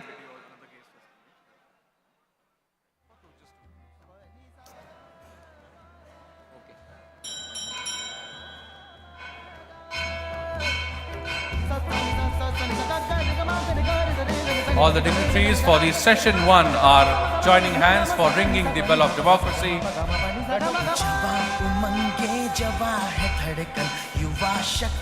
All the dignitaries setting the tone for the first session of 13th Bharatiya Chhatra Sansad, Youth Leadership in Politics, Rhetoric or Reality. I request the chairman of the session, Shri Basavaraj Horati ji, revered Professor Dr. Vishwanath Karad sir, Shri Rahul Karad sir, Shri Shehzad Poonawala ji, Dr. Sunil George, Dr. Anjali Sane, Dr. Vikrant Gaikwad, Dr. Sachi Baby, Dr. Dinesh Bhutra, Dr. Parul Zadhav to kindly come up stage.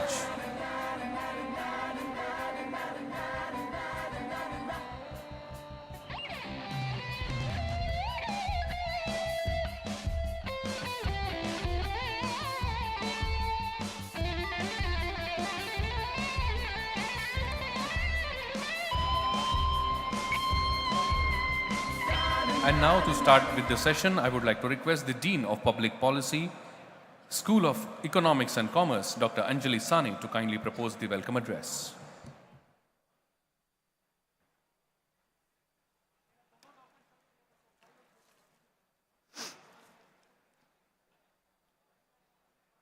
Respected dignitaries on and off the dais, esteemed guests, and the vibrant youth of Bharat, on behalf of our founder president, Dr. Vishwanath Karad sir, dynamic executive president, Shri Rahul Karad sir, on behalf of our honorable vice chancellor, Dr. Ravi Kumar Chitnis sir, and on behalf of the entire team of Bharatiya Chhatra Sansad, I consider it my proud privilege to extend a heartfelt welcome to each and every one of you to the first session of the 13th Bharatiya Chhatra Sansad, a platform where the echoes of youthful voices converge to shape the destiny of our nation. Today we gather here for a session of paramount importance: youth leadership in politics, rhetoric or reality. Let me share a few enlightening facts and figures that highlight the significance of youth participation in politics.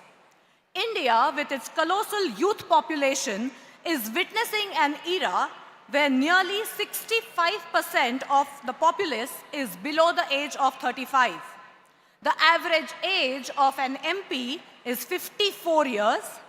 253 out of the total 543 MPs were over the age of 55. 13% of MPs are under the age of 40, and only 2.2% were under the age of 30. India's politics is many times referred to as young country, old leaders. Though almost every mainstream political party has a functional student wing and vigorously participates in its student union elections in colleges and universities, there lacks a systematic procedure and mentorship to elevate the student leaders into legislative politics. Challenges persist. Youth participation in politics faces obstacles such as lack of resources, unequal access to opportunities, and sometimes a negative perception of the efficacy of youth leadership.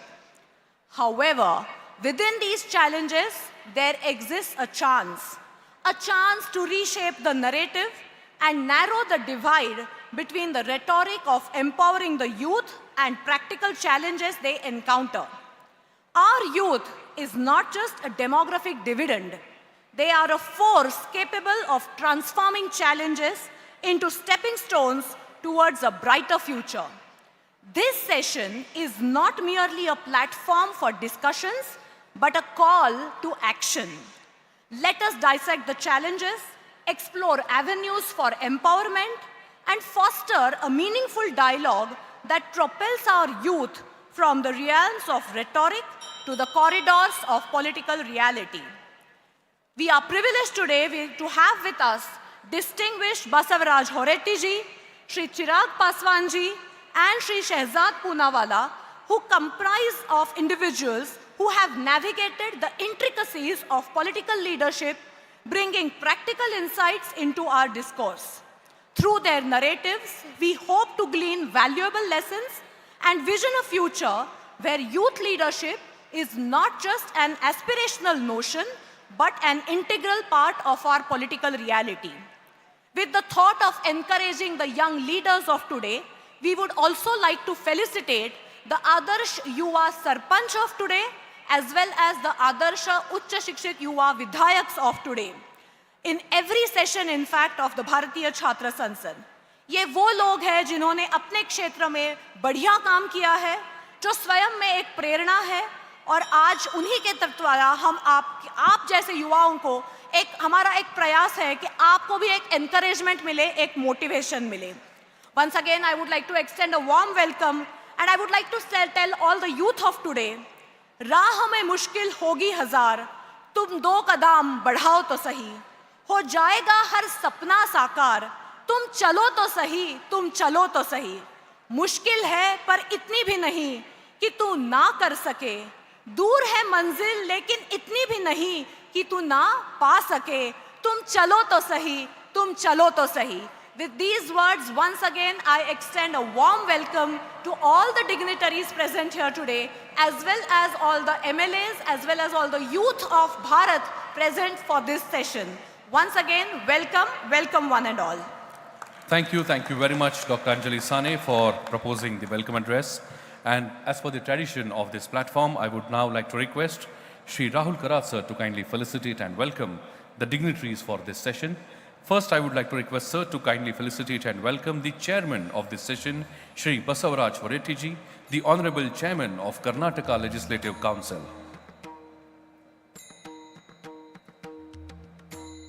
Please put your hands together and welcome with a big round of applause, my friends, Shri Basavaraj Horetti ji, the Honorable Chairman of Karnataka Legislative Council.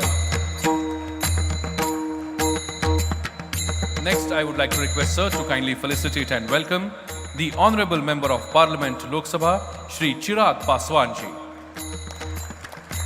A big round of applause as we welcome Shri Chirag Paswan ji, Honorable Member of Parliament of Lok Sabha. Thank you very much, sir. I would now like to request sir to kindly felicitate and welcome Shri Shehzad Poonawala ji, National Spokesperson of BJP. And it's a proud moment. He is the alumna of MIT School of Government. Can we have the mic, please? My dear friends, I really feel proud that Shehzad is a student of the first batch of MIT School of Government, the year 2005. And we all know he's such a popular face in the country now. And, you know, he used to be at the last bench somewhere sitting very quietly, very, very peacefully. And today he's here. This is the only time I will say, Rahul hai to mumkin hai. A big round of applause, my friends, for all the dignitaries, including Shehzad. Thank you very much for those felicitations. And now, in order to understand more in detail about the youth leadership in politics, rhetoric and reality, I would like to request my team to kindly relay the curtain raiser video. Ladies and gentlemen, students and future leaders, welcome to the most electrifying session of the day, Youth Leadership in Politics, Rhetoric or Reality. The youth have a voice that's just as powerful as any other. And today, we're here to celebrate that power. Let's dive right in. Picture this, India, a nation with a median age of 28.2 years. But its political arena, well, let's just say it's not exactly a youth party. The median age of politicians in our parliament? A ripe 55 years. But why is that? politics isn't seen as a noble profession. Political parties have been a little slow on the youth uptake and those youth wings. Well, they're often missing in action when it comes to policy making. Plus, student participation in university elections, not as vibrant as it should be. But hold your horses because change is in the air. Around the world, we see a wave of visionary young leaders stepping up. Meet Gabriel Boric, Sana Marin, Leo Varadkar, Rishi Sunak, setting the world on fire in their 30s and 40s. And right here in India, the winds of change are blowing on two fronts. Young leaders like Chirag Paswan, Ramya Haridas, B.V. Srinivas, Kanhaiya Kumar, Anna Malai, Tejasvi Surya, Shehzad Poonawala, Imran Pratap Ghari and Aditya Thackeray have captured the nation's attention with their work. Now what's on the agenda for today's session, you ask? We're going to tackle some burning questions. What are the reasons for the low representation of youth in legislative bodies? How can political parties enhance youth participation in political decision making? How does youth representation in politics contribute to strengthening democracy? Get ready for a dynamic discussion that promises to inspire, inform, and ignite the leader in you. Don't just sit back, join the conversation, be the change, and let's shape the future together. Are you ready? Thank you very much for that curtain raiser video. My friends, this session is going to be extremely important session for all of you. And let me quickly remind you once again that those two podiums which you see in the audience are for you. So if you are willing to ask questions to the stalwarts on the stage, please reach out to those podiums, submit your questions, and you never know, you might get a chance to ask the question directly to the dignitaries on the dais. And now, as we go ahead, I would like to request the chairman of the session, Shri Basavaraj Horetiji, to propose his welcome address, or the opening address. But before I do that, I would like to request my technical team to kindly relay a small film made on life and work of Shri Basavaraj Horetiji.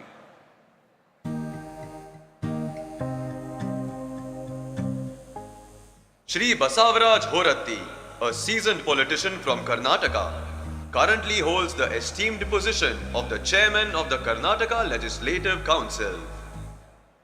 Remarkably, he has won 8 consecutive terms since 1980, making him the longest serving member of the council. Notably, Shri Basavaraj Horatti has served as the Minister for Rural Development, Panchayat Raj,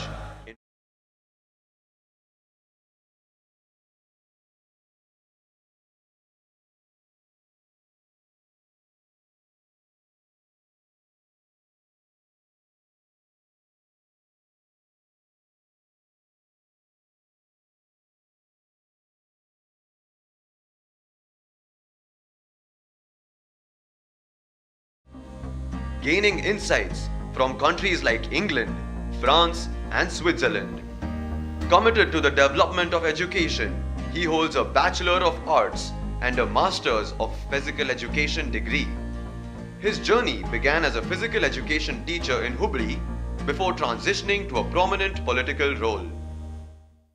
Let's extend a warm welcome to Shri Basavaraj Horatti. Please put your hands together and welcome with a big round of applause Shri Basavaraj Horetiji for his opening address of this session.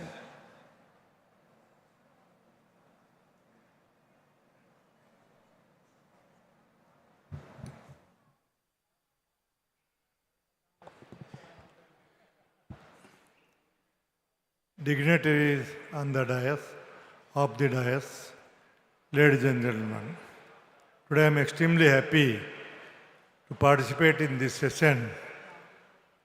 The most important subject is that why youths are not taking part in politics, why they are not interested in the politics, why they are not becoming MLA, MLC or MP. This is a problem of the today's entire country. Youths are not coming properly in politics. What are the reasons? why they are not coming, why they are not taking interest. The several questions are there. So in this respect, I want to ask the students or youngsters, what is your problem? Just one by one come here and ask any questions and tell your inner feelings about the politics. Today, the politics is sometimes some people feel that it is politics is very dirty. So all people are saying like this, what will happen in the future of India? So good people should come in the front, and youth particularly, youth should come in the front for the politics, whether they are come to the assembly or parliament or council, whatever it may be. Today, the most necessary of the youths in politics. So we are thinking, when we have discussed last time in Bombay with Rahulji and Vishwanathji, we wanted to start a political college to give the training to the students, youth students, like MBA, B.Ed, like this. So I don't want to talk more. So many people are here, youngsters are here. You can come and express your feelings and ask any question. Those who are sitting on the dais, there are so many youths are there. Youths are there, MP, MLA, like this. So all majority of the people, particularly youths, if you are taking interest in politics, the scenario of the country will be changed. And good people, when they are entering in the politics, when they are entering in the parliament or assembly, so naturally you can express your feelings and you can give the message to the youths in India. So I don't want to talk more than this. So I ask those who are interested to talk, those who are wanted to ask any questions in respect of this politics, the role of the youths. Thank you.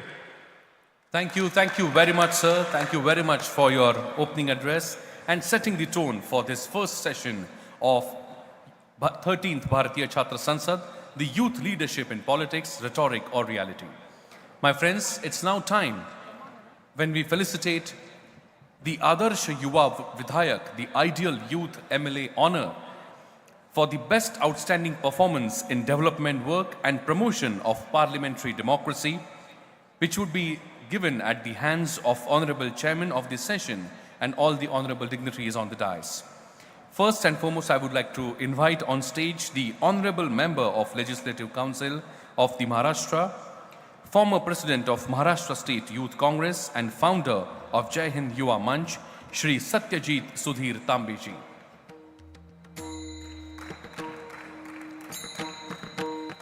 A big round of applause, my friends, for Shri Satyajit Sudhir Tambeji.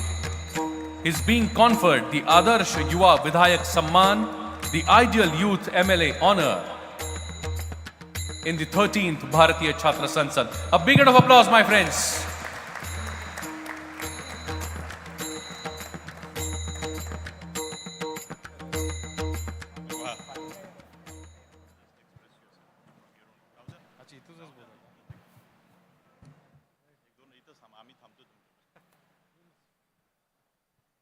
आज मुझे बड़ी खुशी हो रही है इस बात की कि मुझे MIT में एक आदर्श विधायक का पुरस्कार दिया जा रहा है, जिस MIT ने मुझे छात्र राजनीति में प्रवेश दिलाया था। MIT एक ऐसा ऑर्गेनाइजेशन है कि जहाँ पे it's a very vibrant organisation, और यहाँ से मेरी छात्र राजनीति की शुरुआत हुई। NSY से लेके यूथ कांग्रेस से लेके आज तक मैं यहाँ तक पहुँचा हूँ, और इसी कारण मैं बड़ा खुश हूँ कि MIT से जब मुझे फ़ोन आया तो मैंने कहा कि MIT से इनविटेशन नहीं आ सकता है, मुझे MIT से आदेश आ सकता है, क्योंकि हम MIT के परिवार के एक घटक है। और बड़ी खुशी है कि सर आपके हाथ से, आपके जैसे सीनियर लीडर के हाथ से मुझे ये आज पुरस्कार मिल रहा है। दोस्तों, भाइयों और बहनों, 2024 का जो साल है, मुझे लगता है कि लोकतंत्र के लिए महाकुंभ मेला 2024 में होने वाला है, क्योंकि 127 में से 64 देशों में इस बार इलेक्शन होने जा रही है। और सिर्फ हिंदुस्तान नहीं, बिल्कुल पूरी दुनिया में 64 देशों में इलेक्शन हो रही है, डेमोक्रेसी की एक उत्सव हो रहा है और इसलिए इस उत्सव में, इस लोकतंत्र के उत्सव में युवाओं की भागीदारी बहुत ज़रूरी है। और युवाओं की भागीदारी सिर्फ चुनाव लड़के ही नहीं हो सकती, बल्कि युवाओं की भागीदारी राजनीतिक दृष्टया हम गंभीर कैसे हो सकते हैं, इससे हो सकती है। चुनाव लड़ना ही कोई मकसद होना नहीं चाहिए, राजनीतिक दृष्टया हम लोग गंभीर होने चाहिए, सतर्क होने चाहिए। और यही सीक्वेंस मुझे लगता है कि MIT सारे लोगों को यहाँ पे देती है, इसलिए मैं MIT का बहुत बहुत शुक्रिया अदा करता हूँ और मेरी बात को यही विराम करता हूँ। जय हिंद, जय Maharashtra. Thank you very much, Satyajit Tambeji. Thank you very much. And now it's time when I request and invite the Uच्च Shikshit Adarsh Yuva Sarpanch Samman Awardee, highly educated sarpanch of different states of India for the expression of commitment towards roots, and the award will be given at the hands of Honorable Chairman of the session. I would like to first request the Sarpanch of Vadi village, Tehsil Miraj, District Sangli of the state of Maharashtra, and who is pursuing the MBBS, Madam Yashodhara Rajesh Shinde.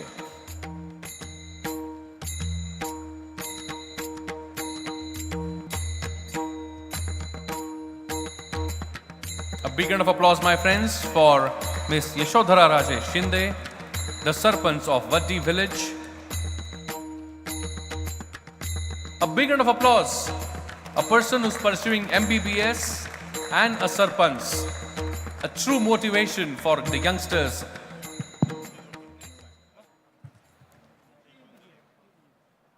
Next, I would like to invite the Sarpanch of Sahungra village, Balachar Tehsil, Shahid Bhagat Singh Nagar, Punjab, Shri Raj Balbinder Singh Ji.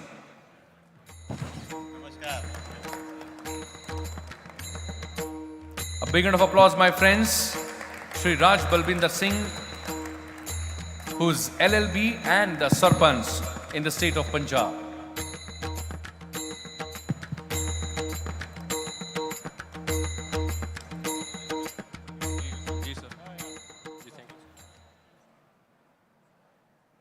मैं गजब से कहना चाहता हूँ, मैं गजब से कहना चाहता हूँ, मैं उस देश का बेटा हूँ जहाँ सम्राट अशोक और महाराजा रणजीत सिंह का राज्य था। मैं गजब से कहना चाहता हूँ, मैं उस देश का बेटा हूँ जहाँ 50 मील के बाद भाषा, रंग और पहरावा बदल जाता है। मैं उस देश का बेटा हूं जहां जय किसान, जय जवान और जय विज्ञान का नारा है। So thanks MIT school of government, जिन्होंने आज एक मोटिवेशनल इवेंट यूथ के लिए ऑर्गेनाइज किया है। और ये मेरा आज का अवार्ड ये डेडिकेट होता है, समर्पित होता है मेरे सुहुंगड़ा गांव के सभी लोगों को और मेरी फैमिली को, मेरे पेरेंट्स को और स्पेशली मेरे गांव के NRIs को, क्योंकि NRIs जिन्हें विदेशों में बैठकर हमेशा ही हमारे गांव के लिए सपोर्ट की है। और आज के इस इवेंट पर मैं यूथ को एक मैसेज देना चाहता हूं। जिस तरीके से बाबा साहब अंबेडकर जी ने कहा था कि जीवन लंबा होने की बजाय महान होना चाहिए, सो जीवन को महान बनाने के लिए आपके पास एक विजन होना चाहिए, जो विजन शहीद आदम शहीद भगत सिंह जी के पास था, जो विजन विवेकानंद के पास था, आज वो विजन हर एक यूथ को लेना पड़ेगा। सो MIT के सभी स्टाफ का, जहां की मैनेजमेंट का, भारत सरकार का मैं धन्यवाद करता हूं। सो अंत में मैं कुछ लाइनें बोलकर, जिन लाइनों से मैं हमेशा ही मोटिवेट होता हूं, प्रभावित होता हूं, अपनी बात को समाप्त करूंगा कि जब तक ना हो सफल जिंदगी में नींद चैन की त्यागो तुम, संघर्षों के मैदान को छोड़कर मत भागो तुम, कुछ किए बिना जय जयकार नहीं होती, संघर्ष करने वालों की कभी हार नहीं होती, कोशिश करने वालों की कभी हार नहीं होती। Thanks. Thank you very much, Shri Raj Balvinder Singh Ji. Thank you very much for your motivation. Next, I would like to invite on stage the Sarpanch of Rajpur Gram Panchayat, Hathras, Uttar Pradesh, Srimati Priyanka Tiwari Ji. A big round of applause for Srimati Priyanka Tiwari, who's having the postgraduate diploma in social media and web journalism, and who's Sarpanch of Rajpur Gram Panchayat, Hathras, Uttar Pradesh.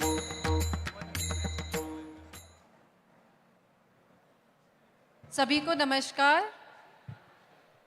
मैं धन्यवाद करना चाहूँगी Rahul sir का, MIT university का, जिसने हम जैसे सरपंचों को यहाँ पे बुला के सम्मानित करने का सौभाग्य प्राप्त करवाया है। तो धन्यवाद सर। हमारे काम को बहुत अच्छे से एनालाइज किया है और मुझे ये देख के बहुत ज़्यादा खुशी हो रही है कि इतनी बड़ी यूथ की जो संख्या है वो यहाँ बैठी हुई है। मतलब हमारे देश में बदलाव आ रहा है।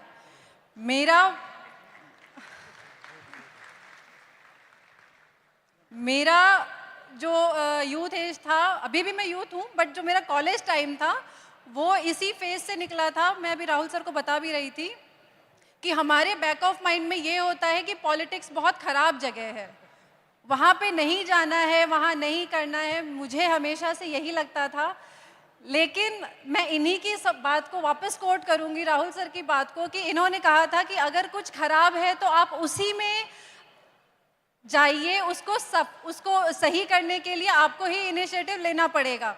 तो मेरी जर्नी भी ऐसे ही शुरू हुई थी। अपने गांव की हालत को देख करके ही मैं सरपंच का इलेक्शन लड़ी थी और मुझे आज बहुत खुशी है कि हमारा गांव पूरी तरह से CCTV सर्वेलेंस में है, वाईफाई है मेरे गांव में, पूरी तरह से सारी रोड्स बन गई हैं। मतलब जितना मैं कर सकती थी मैंने अपने पिछले 2.5 साल में अपने गांव में वो हर चीज़ कर दी है जो मैंने सोचा था वो मैंने 2.5 साल में कर दिया, उससे ज़्यादा कर दिया है। और मैं पूरा भरोसा रखती हूँ कि अगले 2.5 साल में मैं और कुछ बहुत ज़्यादा अच्छा करूँगी, क्योंकि मेरा मार्गदर्शन बहुत अच्छा है। और आज राहुल सर से और MIT के सारे स्टूडेंट्स से मिलके, सर से मिलके मुझे बहुत अच्छा लग रहा है। मुझे लग रहा है कि भारत का भविष्य सही हाथों में है, सुरक्षित हाथों में है। धन्यवाद। Thank you very much, Madam Priyanka Tiwari ji. Thank you very much for your motivation. Next, I would like to invite on stage the Sarpanch of village Lambi Ahir, district Junjunu, Rajasthan, Madam Neeru Yadav ji.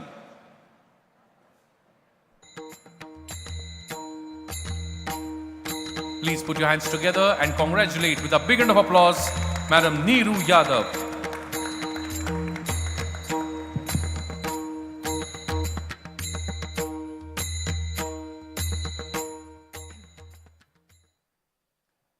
सभी को मेरा नमस्कार।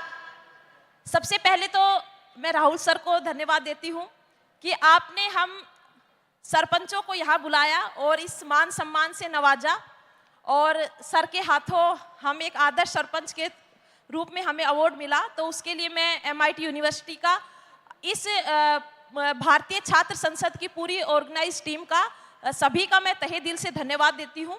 और मैं मेरे सामने बैठी मेरे देश की इस युवा शक्ति से ये कहना चाहती हूँ कि हम अक्सर ये सोचते हैं, हम अक्सर इस मौके की तलाश में रहते हैं कि हम कुछ अच्छा करें और हम भी महान बन जाए।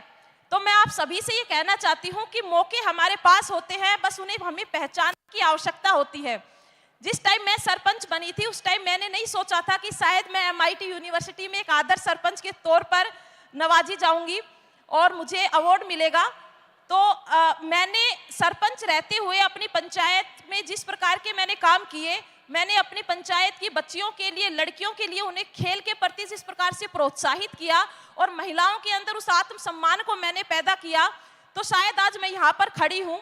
और मैं आप सभी से एक बात जरूर कहूँगी कि हम जब भी कुछ अपने लाइफ के अंदर कुछ नया करने जाते हैं या हम एक लीग से हटकर कुछ काम करते हैं तो काफ़ी लोग उसका विरोध भी करते हैं और काफ़ी समस्याओं का हमें सामना भी उसमें करना पड़ता है। लेकिन मेरे दिमाग के अंदर महात्मा गांधी जी की वो 4 लाइनें थी जिनको साथ लेकर के मैं चली कि जब भी हम कुछ अच्छा काम करते हैं तो फर्स्ट दे इग्नोर यू, लोग हमें इग्नोर करते हैं, then they laugh at you, फिर वो हम पर हंसते हैं, then they fight with you, वो आपके साथ लड़ाइयाँ करते हैं, देन यू विन, उसके बाद हम जीतते हैं। तो ये सब चीजें, ये सब प्रोसेस सभी के साथ होते हैं। तो मेरा आप सभी से यही कहना है कि आप जो कर रहे हैं उसमें अपना 100% दीजिए और पूरी निष्ठा और अपनी पूरी ताकत के साथ उस चीज को कीजिए। स्वामी विवेकानंद जी की 4 लाइनें मैं आप सभी से कहना चाहूंगी। किसी मकसद के लिए अगर खड़े हो तो पेड़ की तरह खड़े रहो। किसी मकसद के लिए अगर खड़े हो तो पेड़ की तरह खड़े रहो। अगर गिरो तो बीज की तरह गिरो, ताकि फिर उग सको और उसी मकसद के लिए खड़े रह सको। धन्यवाद। जय हिंद, जय Bharat. Thank you very much for such beautiful words and motivation, and congratulations to all the 4 Sarpants and Adarsh Yuva Vidhayak. It is indeed I would like to request the felicitation team to give the citations back for a beautiful photograph. And Neeru ji, जैसे आपने बहुत उम्दा कहा, I would also like to add the lines to what you said. बिना संघर्ष कोई महान नहीं होता, बिना कुछ किए जय जयकार नहीं होता, जब तक नहीं पड़ेगी हथौड़े की चोट तब तक कोई पत्थर भगवान नहीं होता. So it is indeed very true, as she rightly said, that first they will laugh at you, first they will not believe in you, but when you will see the success, then they will recognize you. Indeed, a very, very important message and motivation from all of them. My friends, it is now my honor and privilege to invite on stage the eminent speaker who is present here with us on this stage, the Honorable Member of Parliament of Lok Sabha, Shri Chirag Paswan ji. But before I invite him to address the gathering, I would like to request my technical team if they can please show us a small film made on life and work of Shri Chirag Paswan ji.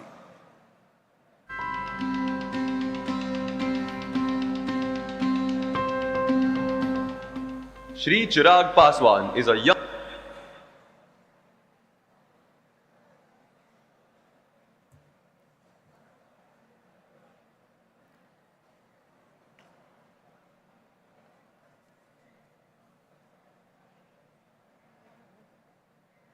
But I'm sure we'll quickly recover from that technical glitch.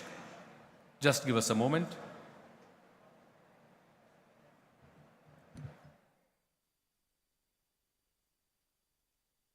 My friends, I'm really happy to share with all of you that the stage of Bharatiya Chhatra Sansad, as we have just witnessed, it is the stage where we recognize and motivate the young talent of this country.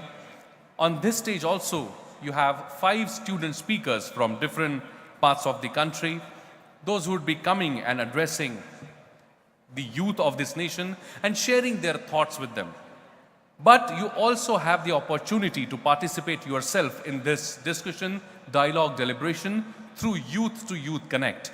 We have shared with all of you the details of Youth to Youth Connect, and it's a humble appeal to all of you to participate wholeheartedly in the Youth to Youth Connect activity, which will happen right after the sessions from the stage. The platform of Bharatiya Chhatra Sansad is a place where 5 different awards have been given, and they are very, very special. Adarsh, that is Ideal Legislative Assembly Speaker, Legislative Council Chairman Award has been given from this stage. Second, Adarsh Mukhyamantri Puraskar, Ideal Chief Minister Award has also been given from this stage. Adarsh Uच्च Shikshit Yuva Sarpanch Samman, which you witnessed just now. Adarsh Yuva Vidhayak Samman, the best outstanding performance in development work and promotion of parliamentary democracy, which also we witnessed just now. And Adarsh Yuva Adhyatmik Guru Samman has also been given to the visionary spiritual leaders, young leaders of this country from the platform of Bharatiya Chhatra Sansad. My friends, it is indeed our honor that we get to participate and witness such great personalities from this stage. I request my technical team to kindly relay the film.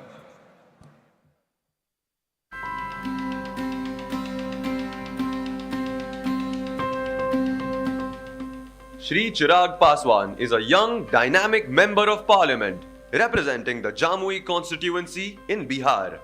Currently serving his 2nd term, he also holds the position of President of the Lok Janshakti Party, Ram Vilas.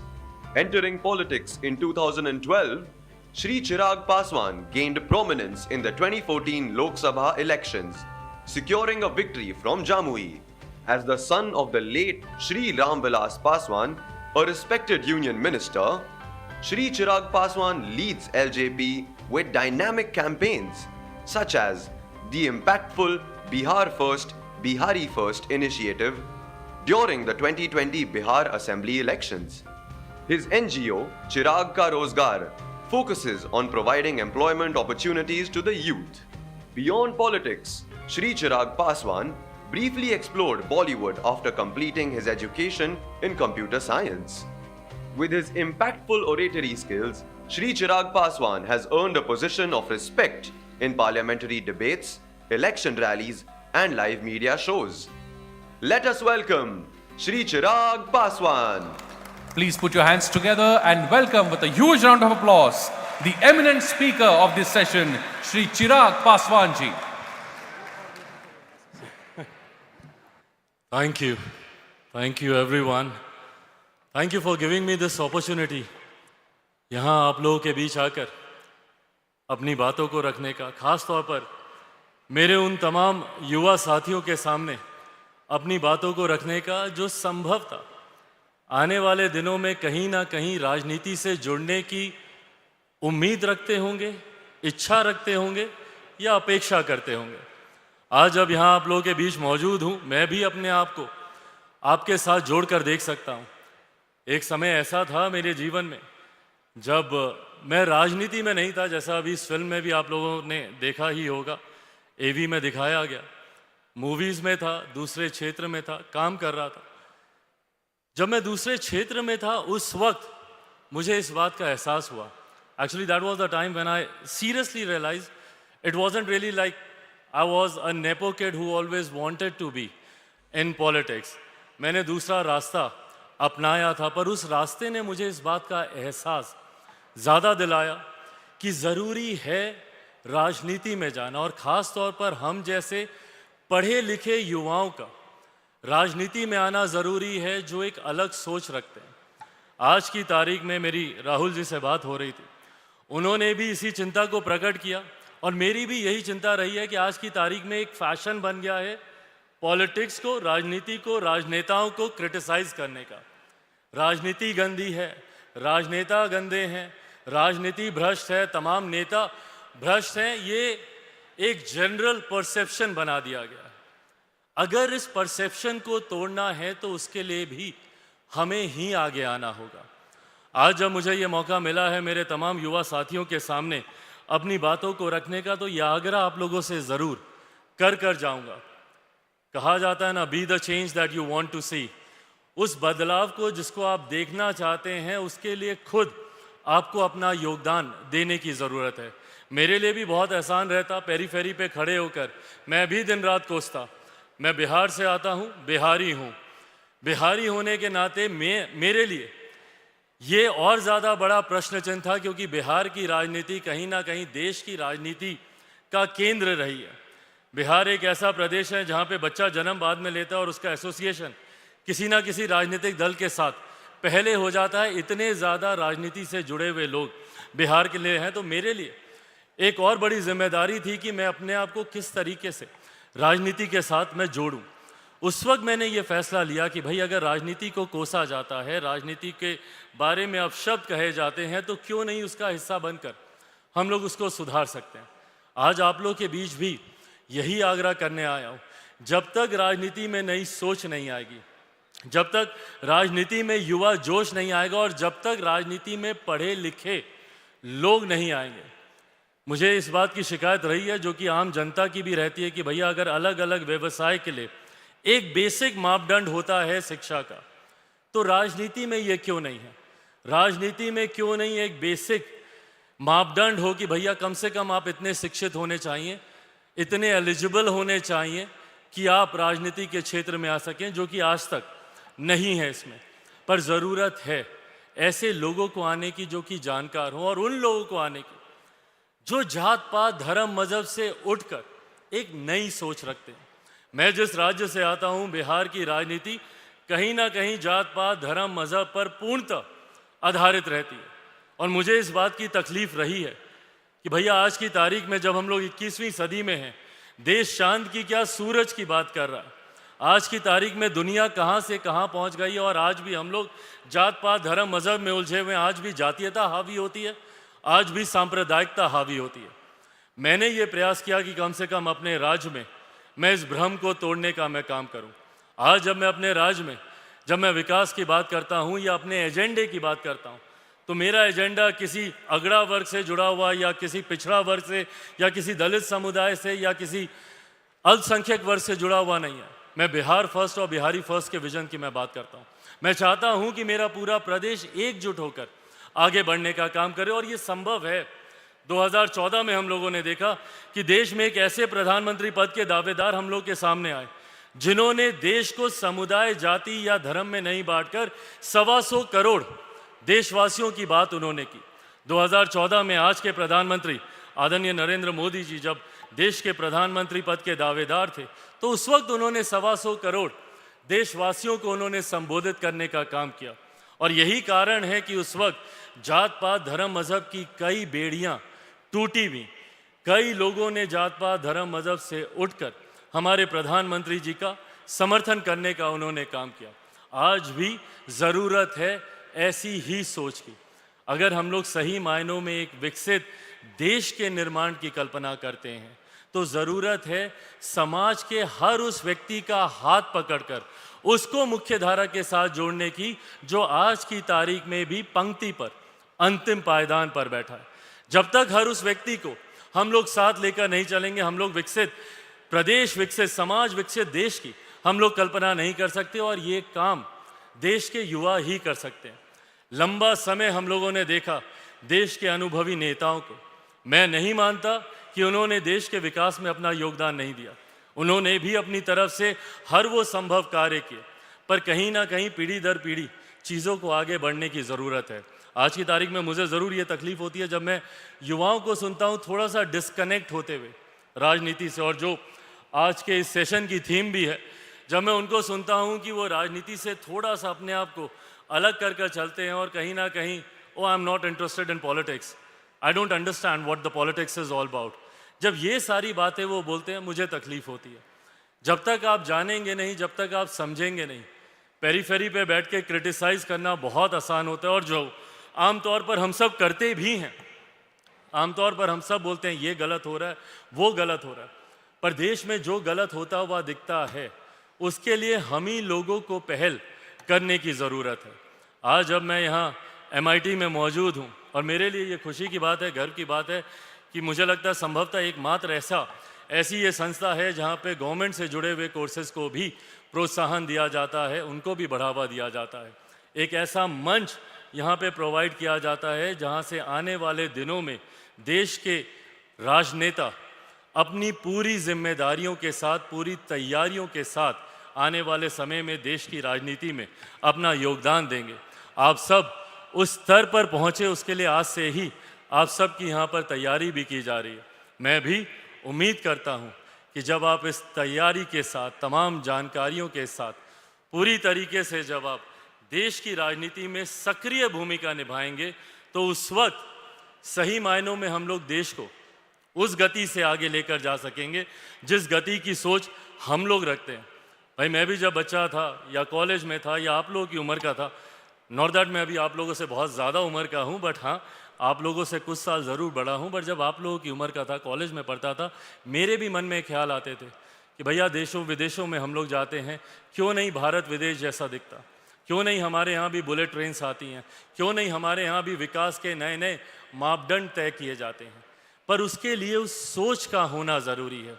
अगर वो सोच ही नहीं होगी, आज की तारीख में अगर हम लोग बुलेट ट्रेन्स की बात तो कर रहे हैं, कम से कम आज नहीं तो कल हम लोग वहाँ तक पहुँचेंगे भी, उस लक्ष्य को पूरा करेंगे। विदेशों में जाकर हम लोग उसकी खूबसूरती की, उसकी सफाई की हम लोग बात करते हैं, कम से कम आज ये चर्चा हो रही है कि कैसे भारत को स्वच्छ रखा जाए। इस सोच की चर्चा करना भी बहुत ज़रूरी है। पर कई बार हम लोग देखते हैं कि रूढ़िवादी राजनीति में हम लोग ये चर्चा तक नहीं करते। मेरे जितने साथी जो यहाँ पर बिहार से होंगे वो कहीं ना कहीं अपने आप को जोड़ पाएंगे। आज भी जब हम लोग बिहार में विकास की बात करते हैं तो हम लोग की सोच सीमित होकर रह जाती है, कैसे हमारे आंगन में एक चापाकल आ जाए, या कैसे हमारे गांव में एक ट्रांसफार्मर आ जाए, या कैसे हमारे घर के सामने एक नली गली खुल जाए। ये विकास के मापदंड बिहार जैसे राज्य में बनकर रह गए।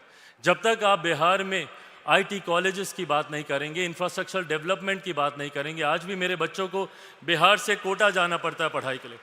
कोटा में पढ़ने वाला बिहारी, पढ़ाने वाला बिहारी, अधिकांश शैक्षिक संस्थानों के मालिक वहाँ पे बिहारी, पर व्यवस्था राजस्थानी।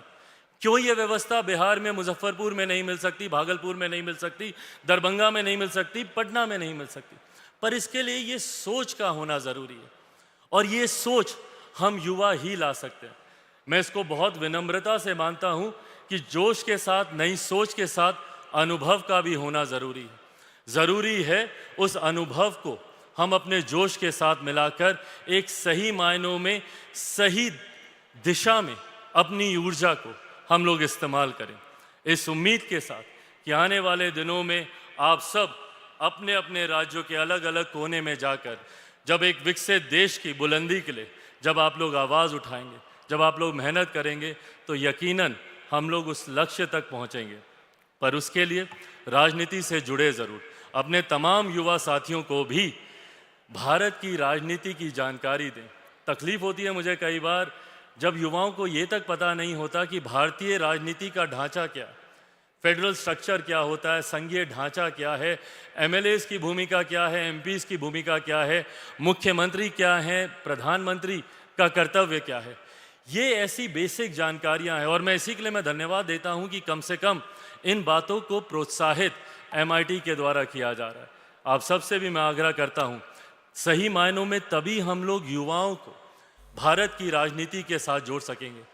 आज भारत एक युवा देश है, एक बड़ी आबादी है भारत में जो कि युवाओं की है। लगभग 65% आबादी देश की ऐसी है जिसकी आयु 35 वर्ष से कम है। भारत की अगर आप औसतन उम्र भी देखें तो वो भी 30 वर्ष से कम है। ऐसे में एक बहुत बड़ी आबादी है देश में युवाओं की, जिनको एकजुट होना ज़रूरी है। मुझे कहने में कहीं कोई गुरेज नहीं है कि कई ऐसे राजनीतिक दल हैं, कई ऐसे राजनेता हैं जो कई बार हम लोग को जात पात, धर्म, मजहब की राजनीति में बांटने का काम करते हैं और अपनी राजनीतिक रोटियां सेकते हैं। पर वो ये लाभ भी तभी उठा पाते हैं जब हम बंटते हैं। अगर हम लोग एकजुट होकर रहें, एकत्रित होकर रहें, तो दुनिया की कोई ताकत नहीं है जो हम लोगों को बांट सके, जो हम लोग को अलग कर सके। और यही युवा शक्ति है जो देश को आगे लेकर जा सकती है। मैंने कई बार सदन में इस विषय को उठाया भी है। मुझे ताज्जुब होता है कि भारत जैसा देश जो एक युवा देश है, वहाँ पे बाल आयोग है, अल्पसंख्यक आयोग है, महिला आयोग है, विभिन्न प्रकार के और आयोग हैं, अनुसूचित जाति जनजाति आयोग है। पर भारत जैसे एक युवा देश में अभी तक एक युवा आयोग नहीं है, अभी तक एक यूथ कमीशन नहीं है।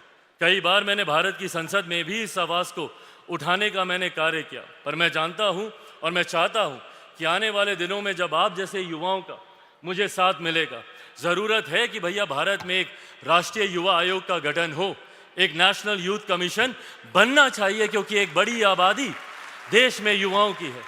एक ऐसी नोडल एजेंसी हो जहां पे युवा अपनी समस्याओं को लेकर जाएं और समाधान लेकर आए।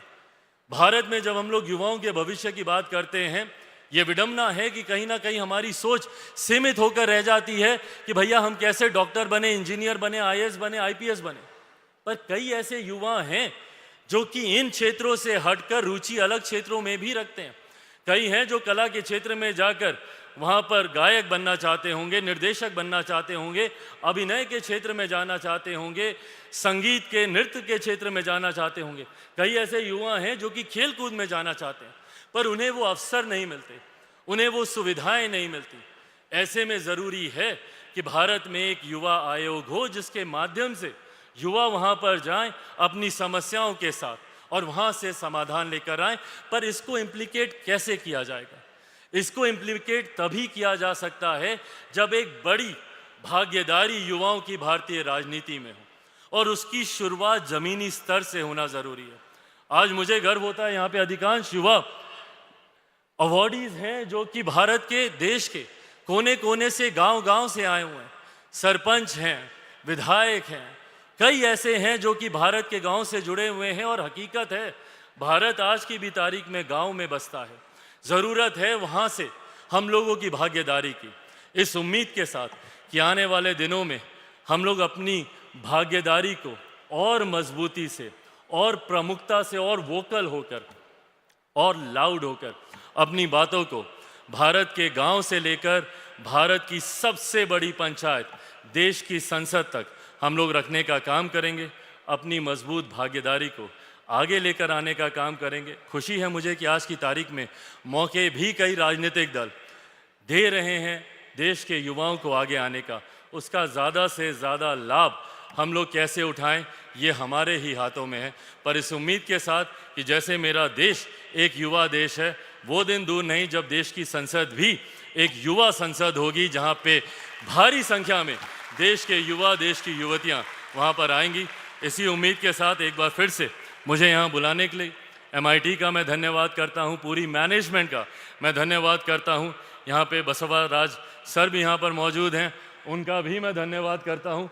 मुझे ये सौभाग्य मिला, मेरे नेता मेरे पिता आदरणीय रामविलास पासवान जी के साथ इनका पुराना संबंध रहा है, रिश्ता रहा है। मुझे ये मौका मिला कि यहाँ पर आए, शहजाद भाई यहाँ पर हैं, पुराने मित्र साथी मेरे, और तमाम अवॉर्डीज़ को मैं धन्यवाद करता हूँ जिनको अपने अपने क्षेत्र में विशेष योगदान के लिए आप सबको अवार्ड्स दिए गए। ढेर सारी बधाई, बहुत बहुत शुभकामनाएं, और एक बार फिर से मुझे यहाँ बुलाने के लिए, आमंत्रित करने के लिए बहुत बहुत धन्यवाद। जय Hind.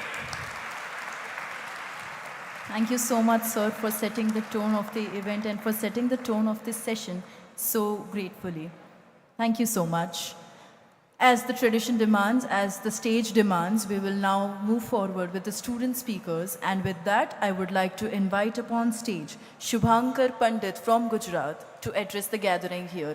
A huge round of applause from one of our student leaders, Shubhankar Pandit.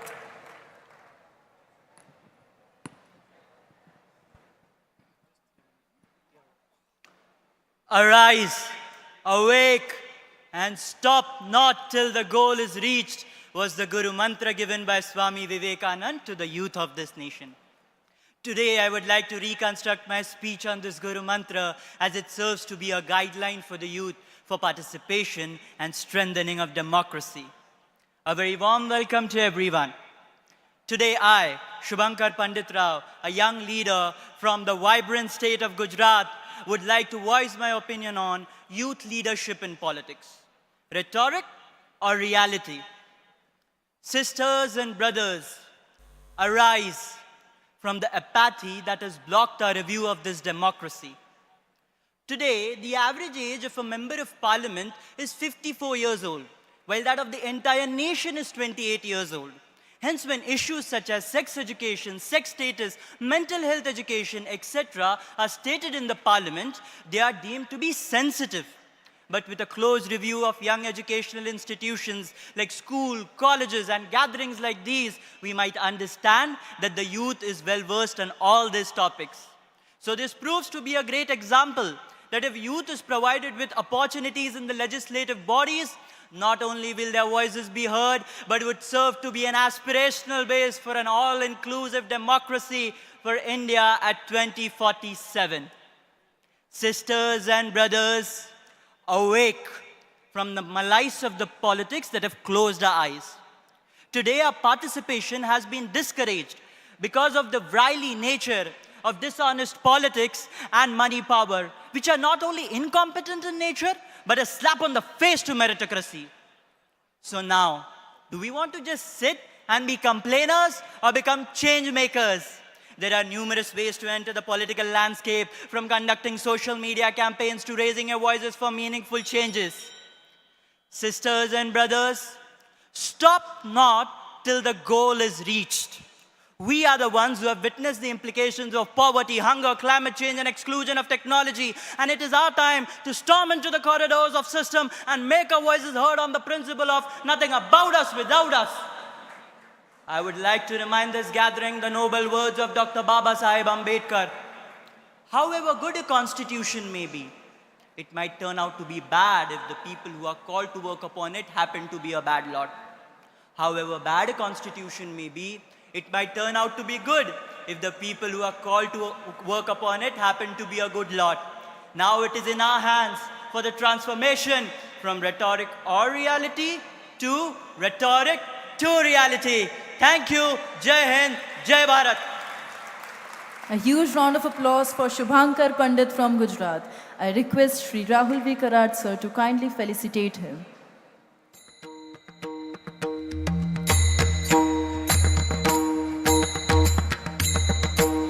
Next up, we have Aisha Mehmood from Maharashtra. I invite her to the stage to kindly share her thoughts with the gathering here.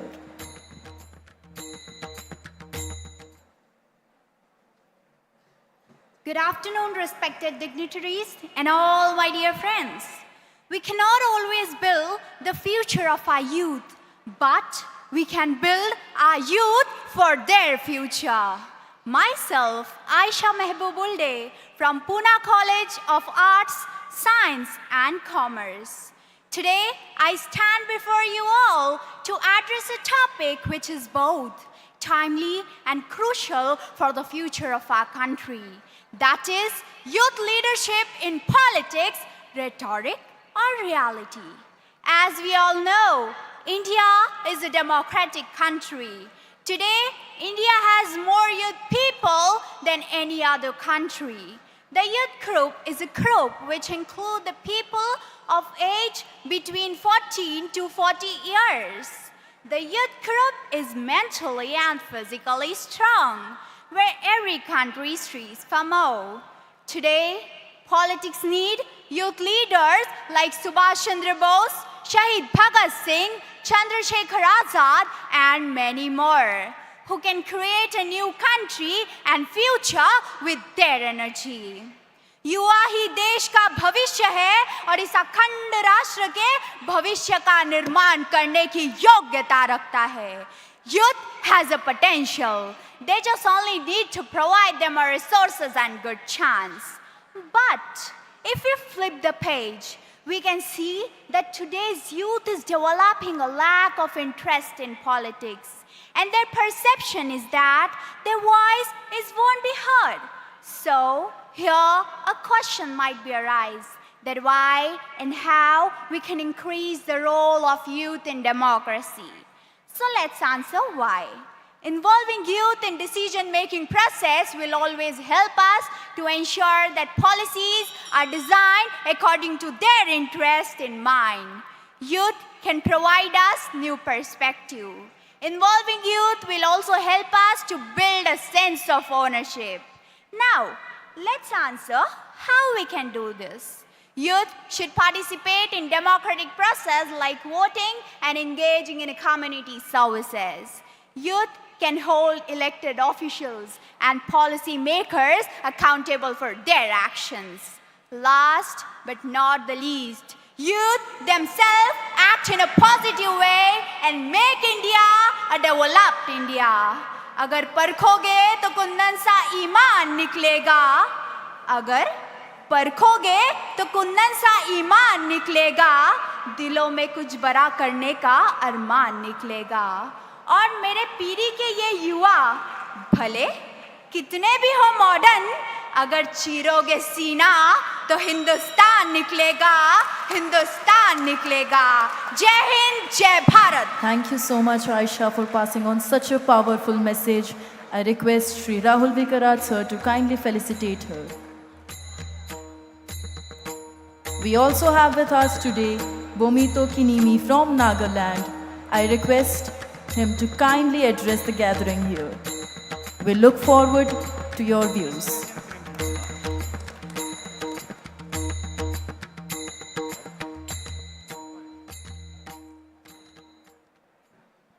Barack Obama once said that the youth of our nation is our future, and it is their responsibility to actively participate in politics.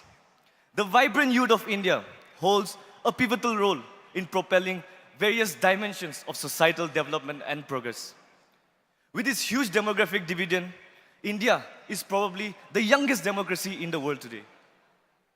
However, while the average age of our demography is just 29 years, the average age of our MP is currently 63 years. In the current Lok Sabha, the average age is 54 years, making it one of the oldest Lok Sabha in our political history. Is this a representative democracy? I do not think so. In the realm of politics, sincere youth participation is necessary to introduce fresh perspectives and ideas, leading to a more responsive and political dynamic landscape. The youth should definitely take part in politics and bring in professionalism in politics, and viewing it as a platform for public service rather than merely a profession or means to earn a living.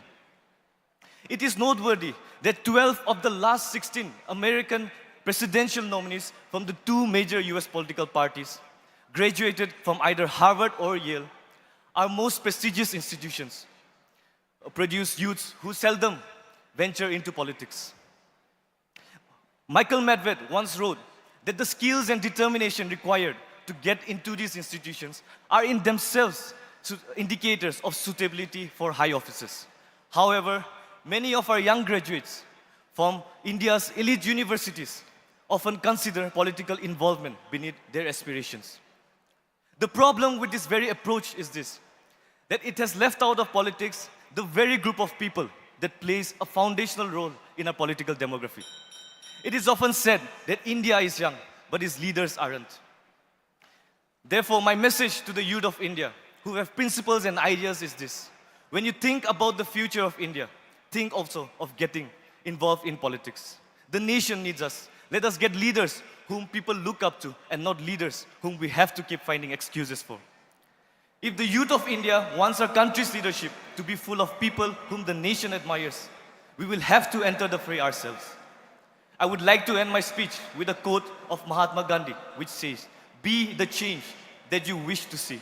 Let this quote serve as a powerful reminder to each one of us that we all have the ability to make positive changes in our lives and communities. And I firmly believe that the MIT School of Government will nurture youth to be political leaders of tomorrow. Thank you. Jai Hind. Thank you so much for your inspiring words. I request our convener, Shri Rahul V. Karad sir, to kindly felicitate him. Let's keep those hands going, everyone.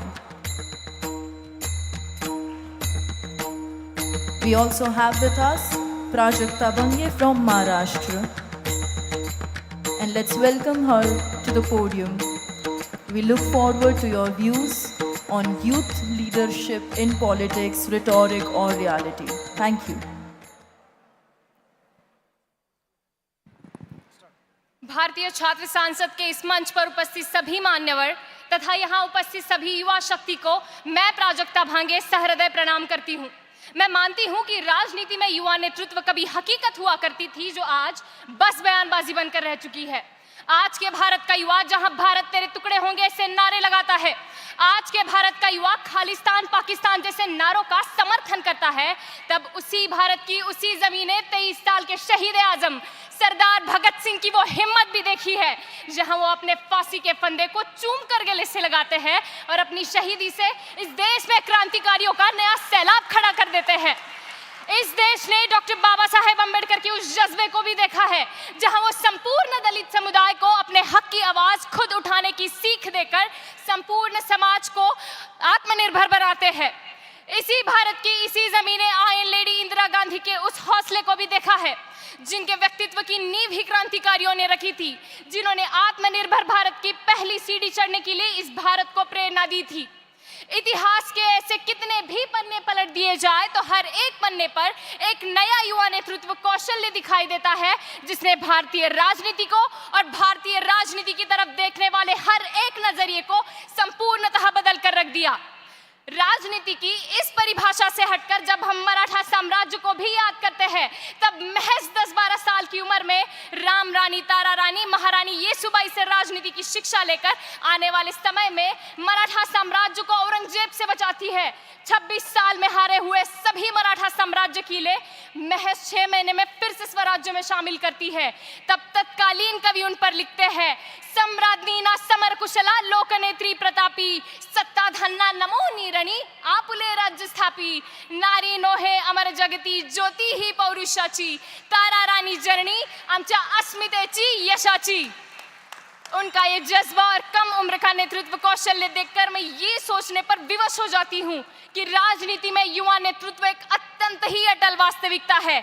मगर जब तक हमारे देश का युवा दिल्ली की सड़कों को टायर की कालिख से राख करता रहेगा, जब तक हमारे देश का युवा हिंदू मुसलमान के नाम पर जल रही कट्टरता की आग में झुलसता रहेगा, जब तक हमारे देश का युवा खालिस्तान पाकिस्तान ऐसे नारों का समर्थन करता रहेगा, जब तक हमारे देश का युवा शिक्षा को महत्व देने की बजाय बुर्खा पहनकर आने या ना आने पर भगवे और बुरखे में लड़ाइयां करवाता रहेगा, जब तक शरेआम निर्भया की इज्जत उजड़ जाने पर हमारे देश का युवा हाथों में मोमबत्तियां लेकर सड़कों पर उतरता रहेगा, जब तक हमारे देश का युवा 4 इंच की स्क्रीन पर मणिपुर की सड़कों पर शरेआम उजड़ रही देश की बेटी की इज्जत का चलचित्र बनाकर उसे वायरल करने की फिराक में रहेगा, तब तक युवा नेतृत्व की बात मुझे बस बयानबाजी लगती है। अंत में मैं बस इतना कहना चाहूंगी कि किनारों पर खड़े समंदर पार होते नहीं, नभ को निहारने से चांद तारे हासिल होते नहीं। तोड़ो अपनी सीमाओं को, खुद को और काबिल करो, ताकत दो अपने पंखों को, एक उड़ान और भरो। धन्यवाद। What an energy, Prajakta Bhange from Maharashtra. I think she deserves a standing ovation, guys. She's one among you, but her energy was commendable. Please accept this standing ovation, Prajakta.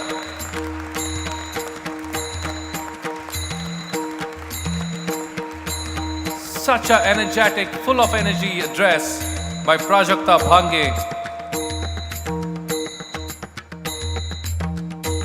And my friends, the first student speaker of this group, Yash Varandal, has already addressed the gathering, but he has not been felicitated. So I request Shri Rahul Karat sir to kindly felicitate our first student speaker, Yash Varandal. Let's give him once again a big round of applause. He also spoke very wonderfully in the beginning of this session.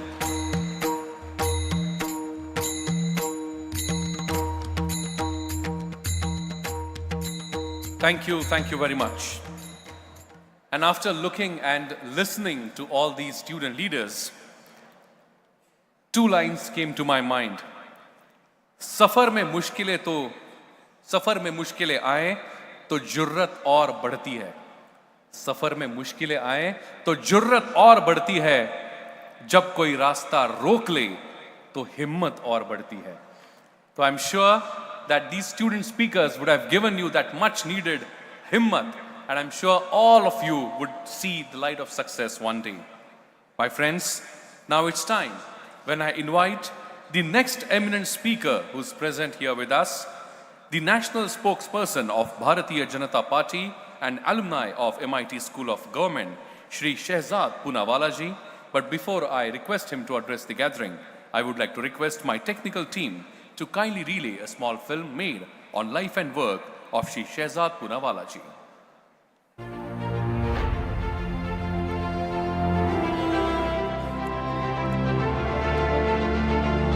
Shri Shehzad Poonawala, born in Pune, Maharashtra, is a distinguished lawyer, BJP national spokesperson and columnist.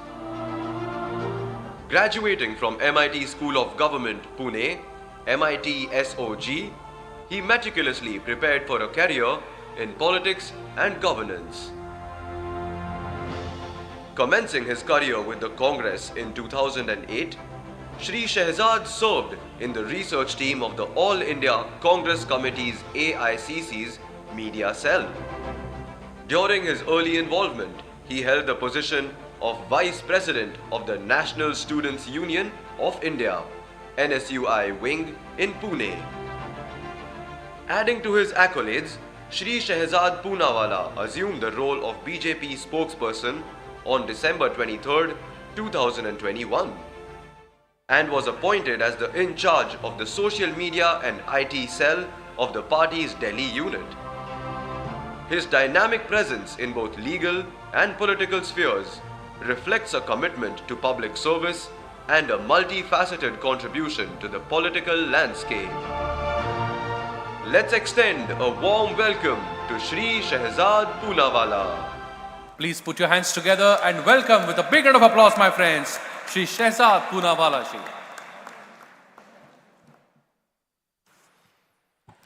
Prajakta को सुनते हुए मुझे लगा कि युवा स्मृति ईरानी तो नहीं आ गई कहीं। युवा नरेंद्र मोदी भी यहीं कहीं बैठे हैं। सर्वप्रथम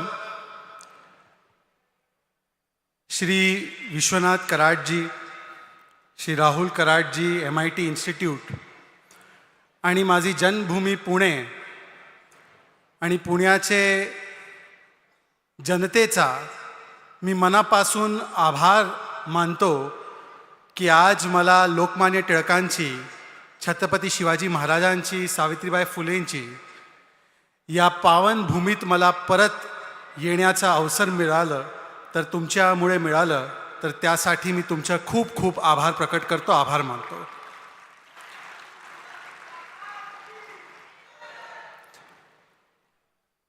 मंच पर विराजमान हमारे बीच बसवराज जी, श्री राहुल कराड जी, अभी कुछ देर पहले ही यहीं से हमारे NDA घटक दल के बहुत ही महत्वपूर्ण नेता LJP के राष्ट्रीय अध्यक्ष चिराग पासवान जी भी हमारे बीच में थे।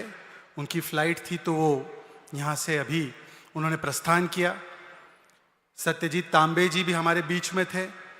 और अभी भी मंच पर, जिसे मैं कहता हूं कि लोकतंत्र की बुनियादी ढांचे के सबसे अहम हिस्से हमारे अलग अलग जगहों से चुने हुए जनप्रतिनिधि, सरपंच, इन सभी लोगों का मैं अपनी जन्मभूमि पुणे में स्वागत करता हूं। मित्रों, अभी शुरुआती दौर में जब फेलिसिटेशन हो रहा था तो आदरणीय राहुल जी ने बताया कि मैं यहीं का प्रोडक्ट हूं, मैं यहीं से बाहर निकला हूं। इसीलिए मैंने चुटकी लेते हुए कहा कि एक लौता ऐसा अवसर है जहां मैं कहूंगा राहुल है तो मुमकिन है, अन्यथा देश तो क्या कह रहा है आप जानते हो। ऐसा है कि MIT में आपके बीच में 14-15 साल के बाद जब मैं वापस लौट के आया हूं तो ये मेरे लिए एक घर वापसी की तरह है।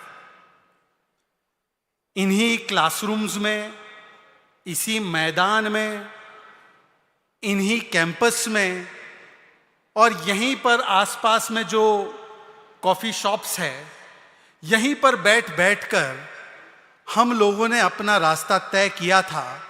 तो आप ही में से निकला हुआ, आप ही के बीच से निकला हुआ मैं भी आप ही की तरह MIT का एक प्रोडक्ट हूं। और आज ये मेरी घर वापसी का सुंदर अवसर जो है वो राहुल जी की वजह से ही एक तरीके से पूरा हुआ है। मेरी तो 14-15 साल के बाद घर वापसी हो रही है। 500 वर्ष के संघर्ष के बाद भी 22 जनवरी को एक घर वापसी होने वाली है।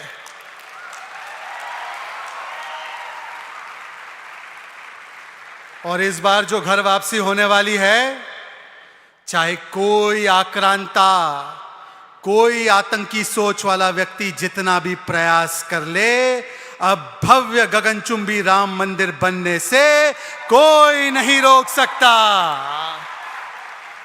तो एक बार मुट्ठी हाथ में उछाल कर कहिए, जय श्री राम, जय जय श्री राम। एक वोट, एक युवाओं की ऊर्जा क्या क्या करा सकती है। यह आप लोगों की ऊर्जा, यह आप लोगों की सतर्कता, यह आप लोगों की ताकत, यह आप लोगों की शक्ति जब आ जाती है, तब देखिए 14-15 साल पहले जो अस्तित्व नकारने वाले लोग थे, आज वो लोग भी कोट पे जनेऊ डालकर रोम रोम करते करते आज राम राम करने लगे हैं। ये एक वोट की ताकत है, ये युवाओं की ताकत है।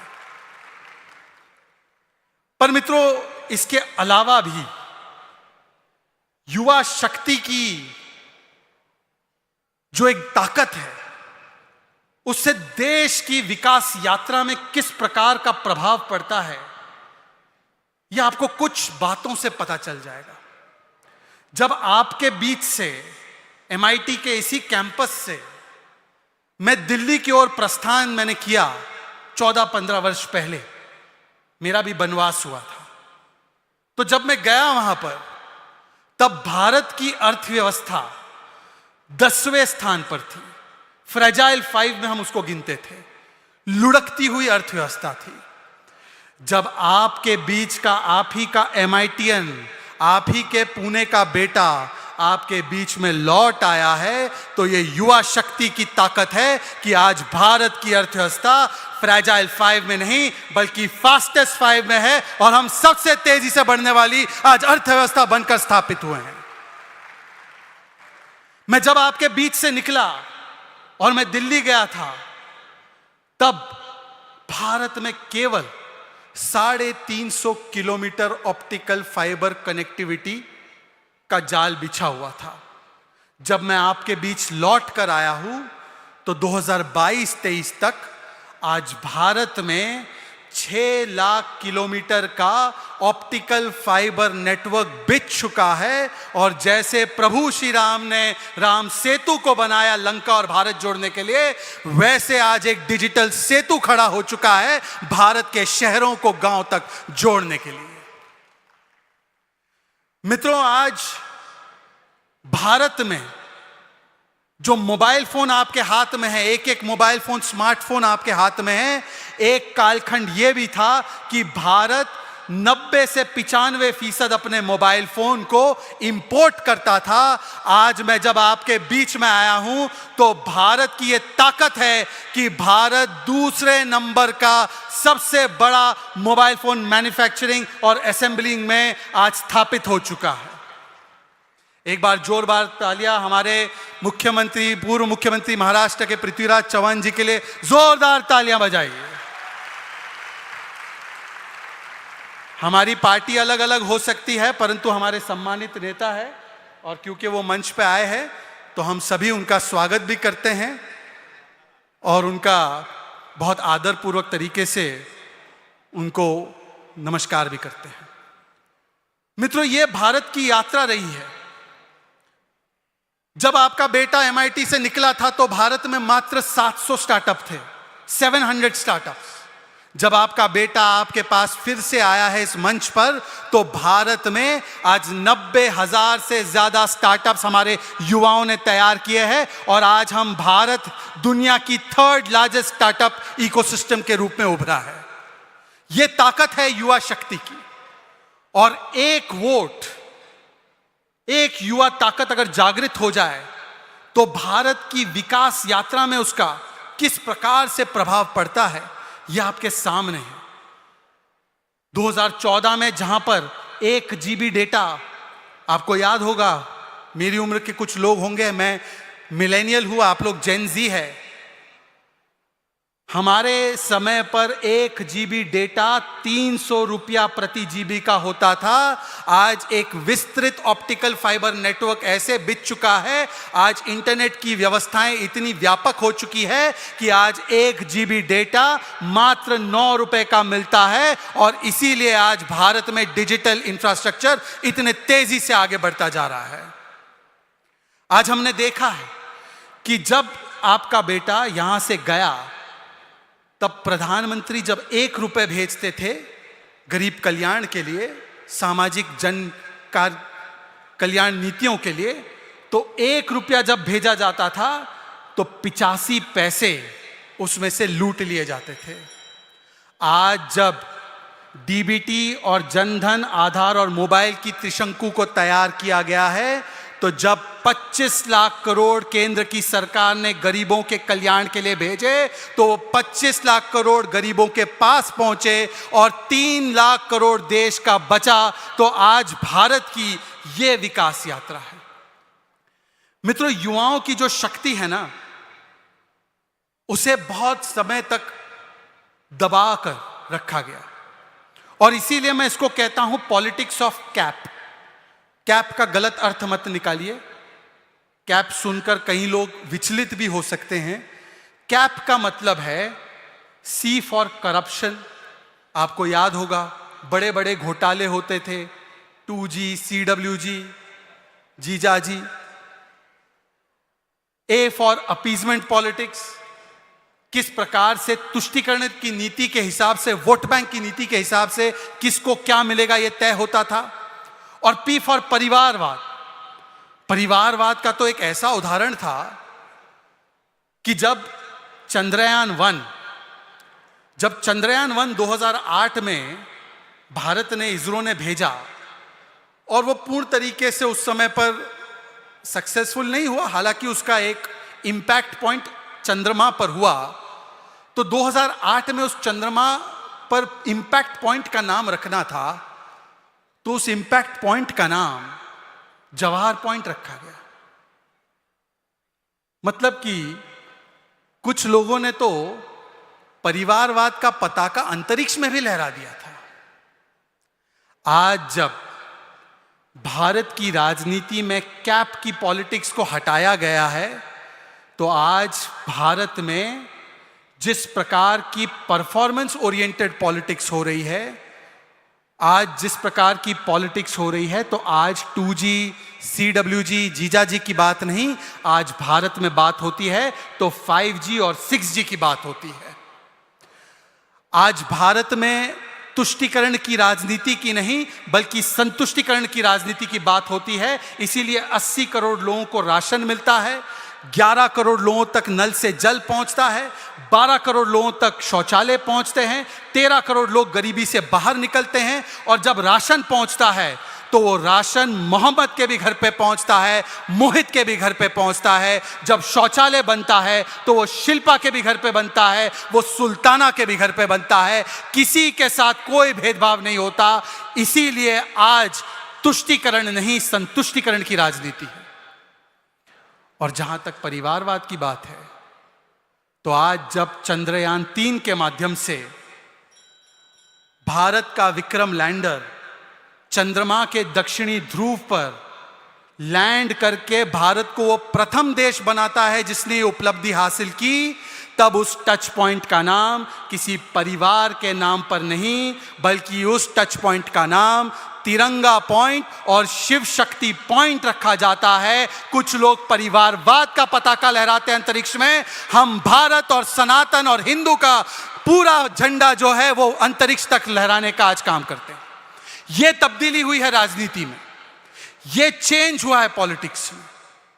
और इसीलिए आज ये सबसे बेहतरीन और सुंदर अवसर है राजनीति में जुड़ने का, अपना योगदान देने का। मित्रों, एक वोट से आप क्या क्या बदल सकते हैं यह आपके सामने है।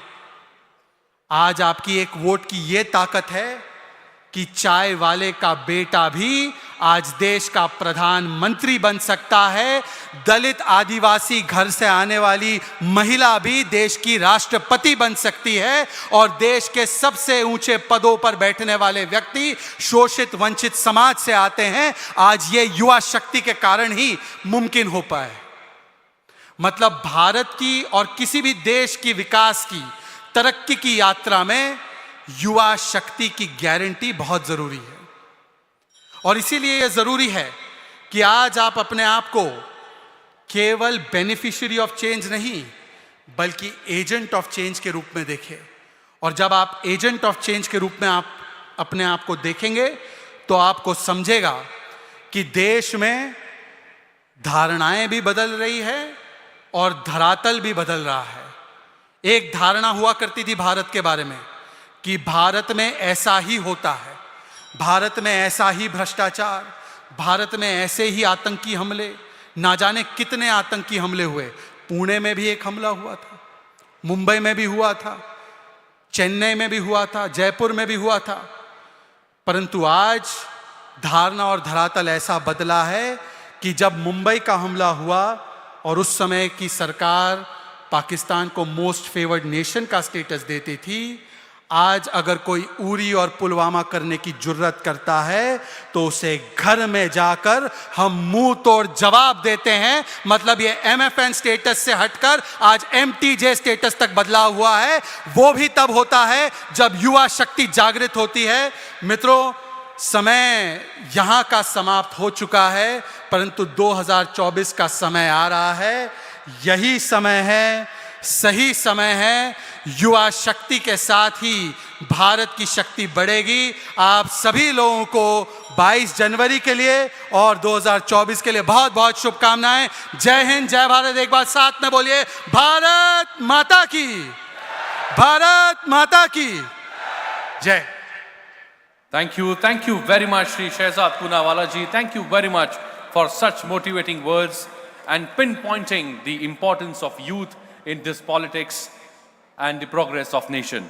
My friends, it is our good fortune that we have on stage the Honorable former Chief Minister of the state of Maharashtra, Shri Prithviraj Chauhan ji.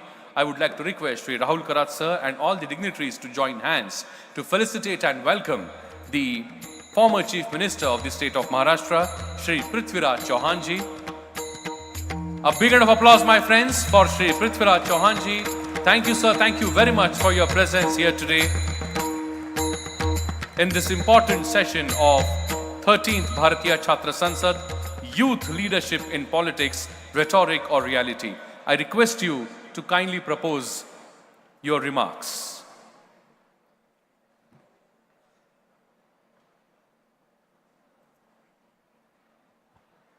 My dear student leaders, the respected Dais, Horati Sahab and all other members, faculty and everybody. I must make a mention that exactly after 13 years, Prithviraj Chauhan ji is here at this very campus, particularly for Bharatiya Chhatra Sansad. Of course, in between he came number of times, but that time he was the Chief Minister. And while fostering this idea of Indian Students' Parliament, Bharatiya Chhatra Sansad, 2011, I remember, I was getting restless. The School of Government was initiated and I was feeling that there's a batch of 40, 50, 60, how can we make an impact on the nation and what is that we can do for the democracy and good governance and leadership. And when I communicated this idea to Prithviraj Chauhan ji that ऐसा कुछ करना है, Indian Students Parliament, पूरे student union के बच्चे, socially active students पूरे भारत से आएंगे और आपको सराहना है। और मुझे प्रसन्नता है कि 13 साल बाद सर आप इस प्लेटफॉर्म पे, तो मैं इमोशनल भी हूँ कि इस प्लेटफॉर्म की गरिमा और इसी के पेट से अभी राष्ट्रीय विधायक सम्मेलन और ये सभी कल्पनाएं जो पैदा हुई MIT स्कूल ऑफ गवर्नमेंट के माध्यम से, तो मुझे बहुत प्रसन्नता है। You blessed this very idea. I remember Kapil Sibal साहब was also there, HRD minister. You spoke to him that time that ये शिक्षण संस्था बहुत महत्वपूर्ण है महाराष्ट्र की और देश की और आपको आना है, तो आप दोनों उसमें थे और बाकी बहुत सारे लोग उसमें थे। बहुत बहुत धन्यवाद sir. I request you to at least express your emotions. He just addressed our MLAs. There were some 100 MLAs and they had a wonderful dialogue just now on the academic, the governance issues of and the polity and so many other subjects. Prithviraj Chauhan sahab. Thank you, Prithviraj ji. Namaskar, Honorable Horati ji, Shehzad ji, Rahul Karat ji, dignitaries on the dais and the distinguished delegates from the Youth Student Parliament of 2024. Friends, as Rahul said, I was here in 2011, exactly 13 years ago this month, when the concept of student parliament was initiated on this very ground, this very place here, and I was fortunate to take part. And it was very clear at that time that this is a very revolutionary idea of involving the youth in the governance processes, in policy making. From these concepts was born the School of Governance. And then now a new initiative of National Legislators Conference. The unprecedented gathering of 1,700 MLAs and MLCs was held a few months back in Mumbai. First such event done by non-government organization. Even government hasn't done such a big thing.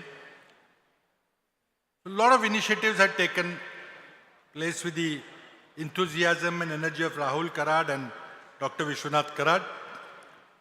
And you are here for the 2024 edition of the Student Parliament. My best wishes to you and very Happy New Year. The theme of this session, I was just invited here to this forum. I was actually participating in a different event which is happening simultaneously, the speakers and chairpersons of the various state assemblies and some MLAs are meeting to discuss a few serious issues. We concluded that session, and I was on my way to Bombay. Momentous decisions are being taken in Maharashtra politically, but then Rahul requested me to come and meet all of you, and thank you, Rahul, for giving me the opportunity to meet so many young leaders of tomorrow, students who are going to make the futures of our country tomorrow. साथियों, ये जो सभा है, ये session है, वो युवाओं की शासन व्यवस्था में, राजनीति में, हमारे देश के विकास की प्रक्रिया में सहभाग लेने का सेशन है। पॉलिटिक्स अपनी जगह है, हम राजनीति करते हैं, हर 5 साल चुनाव होते हैं, 2024 का चुनाव आने वाला है। आप में से कई लोग पहली बार शायद मतदान करेंगे, वोटिंग करेंगे, और आपको इस चुनाव के माध्यम से देश की दिशा, देश किस तरफ जा रहा है, उसका फैसला करना है। घोषणाएं तो बड़ी सारी होती है, अच्छी होती है, लेकिन शायद हम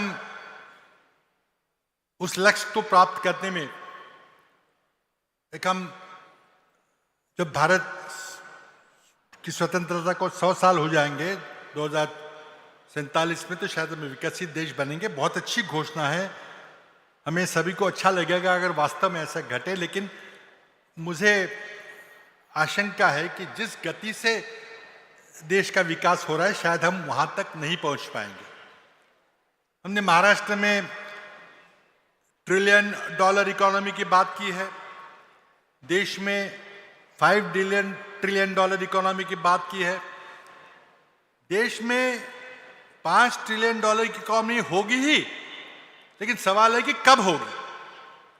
महाराष्ट्र एक न एक दिन $1 ट्रिलियन इकोनॉमी अवश्य बनेगा, लेकिन कब बनेगा, और उसका वास्ता है रेट ऑफ ग्रोथ के साथ, हम किस गति से हमारा विकास हो रहा है। और मुझे दुर्भाग्य से कहना पड़ेगा कि उस गति से नहीं चल रहे कि जिस गति से हम 2028 तक राज्य की अर्थव्यवस्था $1 ट्रिलियन तक ले जाएंगे, या देश की $5 ट्रिलियन तक ले जाएंगे। हमें और गति से विकास अपना करना पड़ेगा, इस गति से नहीं हो पाएगा, लेकिन आपको इसमें हाथ बताना पड़ेगा, युवाओं को हाथ बताना पड़ेगा। चाहे आप इंडस्ट्री में काम करें, शिक्षा क्षेत्र में काम करें, रिसर्च करें, नए स्टार्टअप बनाएं, खेती करें, प्रिसिशन एग्रीकल्चर करें, जिस मर्जी खेत में आप काम करेंगे, आपको विज्ञान टेक्नोलॉजी का सहारा लेना पड़ेगा।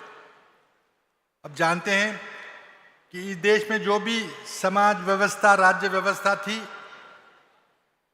हजारों साल से चलती आ रही थी, जिसके चलते देश हजारों साल तक गुलामी में रहा। बाहर से लोग आए, कुछ सैकड़ों हजारों लोग आए, लेकिन पूरे हमारे इतने बड़े कॉन्टिनेंटल साइड देश पे कब्जा कर लिया, हमें गुलाम बनाया, हमको प्रताड़ित किया। लेकिन वही देश, वही भूमि, वही जनता, जब हम आजाद हुए, जब हमने अपना संविधान तैयार किया, सभी को हमने समानता की, न्याय की, बंधुत्व की गारंटी दी, उस संविधान में यह ताकत थी कि वही देश जो हजारों साल तक गुलामी में था, आज एक महाशक्ति बनने की कगार में है। हमारी अर्थव्यवस्था 5वें क्रमांक पे पहुंची, हमारा मिलिट्री पहले, दूसरे, तीसरे नंबर पे है। आज हमारा पड़ोसी देश पहले हमला करता था, जंग लड़ी, लेकिन अब हिम्मत नहीं कर पा रहा है, लेकिन उस पर पड़ोसी की अर्थव्यवस्था तहस नहस हो गई है। लेकिन दुख की बात यह है कि हम 5वीं अर्थव्यवस्था जरूर बने हैं, लेकिन अगर हम पर कैपिटा टर्म्स में देखें, जिसे कि हमारी सुव्यवस्था, हमारी समृद्धि, हमारा स्टैंडर्ड ऑफ लिविंग की बात करें तो पर कैपिटा जीडीपी टर्म्स में हमारा 140वां नंबर है पूरे दुनिया में। 140 के करीब करीब देश, छोटे छोटे देश, श्रीलंका जैसा देश, बांग्लादेश जैसा देश भी हमसे अधिक समृद्ध है। उनका पर कैपिटा इनकम भी भारत के पर कैपिटा इनकम से आज ज्यादा है। हमारा देश विश्व में 140वां नंबर है। इसको हमें सुधारना पड़ेगा, तभी हम कुछ जाकर हम एक विकसित देश की बात कह सकेंगे। बहुत आह्वान है, चुनाव आ रहे हैं। 2014 में हमने अच्छे दिन की बात की, आर्थिक बातें की, बाहर से पैसा लाने की बात की, किसानों की आमदनी दुगनी करने की बात की, 2 करोड़ नौकरियां देने की बात की, लेकिन वो नहीं कुछ हुआ। 19 ने हमने थीम बदल दी और राष्ट्रीय सुरक्षा की बात की। बहुत अहम मुद्दे हैं, अर्थव्यवस्था महत्वपूर्ण है, सुरक्षा बहुत महत्वपूर्ण है, लेकिन आज शायद दुर्भाग्य से हम मंदिर की बात कर रहे हैं। तो क्या हम सेक्युलरिज्म को छोड़ने वाले हैं? मेरी प्रार्थना है कि आप आम आदमी की समस्या, युवाओं की समस्या, बेरोजगारी की समस्याएं हैं, किसानों की आत्महत्याएं हो रही है, किसानों की आमदनी की बात है, महंगाई की बात है, इन सब को मद्देनजर रखते हुए कुछ सुझाव दीजिए।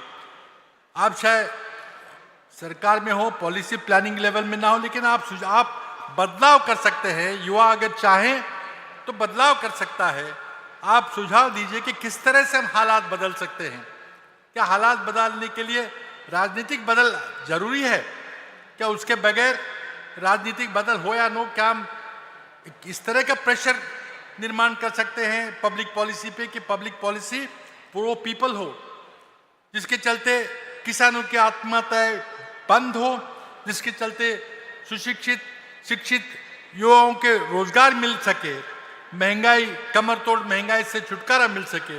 ये सब हो सकता है, लेकिन आप लोगों को पब्लिक पॉलिसी में प्रवेश करना पड़ेगा। पब्लिक पॉलिसी का मतलब चुनाव लड़ना नहीं है। कई लोग मुझसे पूछते हैं कि हमें राजनीति में आना है, हम क्या करें? भैया, राजनीति में आने का मतलब क्या आपको चुनाव लड़ने से है? आपको एमएलए एमपी बनना है? अगर नहीं तो फिर आप पब्लिक पॉलिसी में आइए। आप छोटे छोटे ग्रुप बनाइए, कोई इशू जो देश के सामने उस पर कोई हल निकालिए, अपने सांसदों को, अपने एडमिनिस्ट्रेटर्स को बताइए कि इस तरह के बदल होना जरूरी है। अब बहुत सारी रोज दुनिया में समस्या आती हैं, कभी परीक्षा के पेपर लीक हो रहे हैं, कभी नए रोजगार नहीं निकल रहे हैं, कोई प्राइवेटाइजेशन की बात कर रहा है, कहीं आरक्षण की चर्चा हो रही है। आरक्षण की आंदोलन इसलिए हो रहा है कि शायद बेरोजगारी की समस्या गंभीर बनी हुई है। लेकिन मेरी आपसे गुजारिश है कि आप चाहे डायरेक्ट राजनीति में, डायरेक्ट इलेक्टिव पॉलिटिक्स में आए या ना आए, जो आना चाहे जरूर आए, लेकिन आप जरूर पब्लिक पॉलिसी से इंटरैक्ट कीजिए, क्योंकि ये देश आपका है। देश किस तरह से चलेगा, नीतियाँ कौन निर्धारित करेगा, कैसे निर्धारित करेगा, उसमें आपका विचार आना आवश्यक है। हमारा युवा देश है, लेकिन युवाओं को पब्लिक पॉलिसी में, डिसीजन मेकिंग में, पॉलिसी मेकिंग में सहभागी होना पड़ेगा। और मेरे ख्याल से ये फोरम जो आपको मिला है, इस फोरम में अपने आप विचार प्रकट कीजिए और आगे निकलिए, हिम्मत से आगे निकलिए, संगठन बनाइए, चर्चा कीजिए, विचार कीजिए और देश में बदलाव लाइए। मैं समझता हूँ कि भविष्य बहुत उज्जवल है, आपका भविष्य उज्जवल है, लेकिन योग्य नीतियाँ और योग्य निर्णय लेना आवश्यक है। मैं इस संसद को, स्टूडेंट पार्लियामेंट को अपनी बहुत शुभकामनाएं देता हूं। और 13 साल के बाद एक नई पीढ़ी के युवाओं को, नए पीढ़ी के विद्यार्थियों को मिलने का मौका मिला। राहुल भाई को मैं बहुत बहुत बधाई देता हूं कि आप इस तरह के नए नए उपक्रम यहाँ पे ला रहे हैं और हमारे युवाओं को एक एम्पावर कर रहे हैं। Thank you Rahul, thank you very much, all the best to you, thank you. Thank you very much, Shri Prithviraj Chauhan ji. Thank you very much for, can we have the mic please? I request all of you to give a standing ovation to Honorable Prithviraj Chavan sir. Sir has, because this has become an institution in the whole country. So many platforms, students, youngsters, they have created now, inspiring. They have gone here, the office bearers of Bharatiya Chhatra Sansad in last 13 years. So, sir, the credit goes to you also equally. I do not want to just flatter you here, but 13 years later, you are here again. So, I'm also emotional. Thank you. Thank you. I request Shehzad Poonawala ji and I request Prithviraj Chauhan ji and Basavaraj Horeti ji if they can please answer some of the questions from our students. I request them to kindly come forward. So the first question is coming from the right-hand side podium from Madhya Pradesh. Aryaki is there with us. I request Aryaki on the right-hand side podium. Are you there? Yes. I request you and all the students to please ask a small question and a small answer. I request you to ask a small question and I request the dignitaries to give small answer so that I'll be able to take many questions. Chota sawal, chota jawab. I request the Aryaki, please go ahead. Am I audible? Yes, please go ahead. Okay. Namaste, sirs and ma'am. This is my question to you. Indians are illegally migrating to various countries in search of jobs and livelihood. Did we fail our youth? What are your views on this? Okay. So Aryaki's question is, many youth, Indian youth is migrating abroad. So have we failed them? Have we failed them giving opportunities here in India? Yes, Prithviraj sir. Very interesting question. But let me just give you a little background and little statistics. The gross enrollment ratio, that is the number of people who are going to college, of the college going age group is 25% in India today. Only 25% people who can go to college do not go to college, 75% do not go to college because there is no facility, they can't afford it, they have to do work. India wants to take this number to 50% by 2040 or something. Now imagine if the number of people seeking jobs, high quality jobs for graduates, whichever field, doubles, what will happen? It's my humble opinion that because we are not grown at the rate other countries have grown, particularly China has grown, it will not be possible for our country, our government, whichever government comes, to provide jobs for all the people, good jobs at the graduate level in our country. They will have to migrate. And if they migrate, there's nothing wrong in it. It's not a brain drain, it's a brain bank. They come back. But unfortunately, the real answer is we have to grow at a much higher rate, not at 6.5% that we are growing today, but a rate of at least 10%, 9 to 10%. Sure. Thank you. Shehzad, would like to comment? Well, I request all the dignitaries if we can keep the answers short so that I'll be able to take more questions. And students also, chota sawal, chota jawab, please. Yes, Shehzad ji. Look, I think this is an issue that has a long legacy, wherein we have lost a lot of our talented people because they did not find the right opportunities. But today, what is also a reality is that many people who are living abroad are now today thinking of investing and coming back to the country because they see that a new India is on the move, whether it's on infrastructure, whether it's on economy, whether it's on the kind of position India has in the global economy and global foreign policy affairs. So I think a lot of people are also looking to invest back and come back to India. And I think that as we grow bigger and bigger, the number of people who want to come back to India will also increase. Sure. Chota sawal, chota jawab, please. Go ahead, Shivam. How can we bridge the gap between the aspiration of the youth and the reality of political system?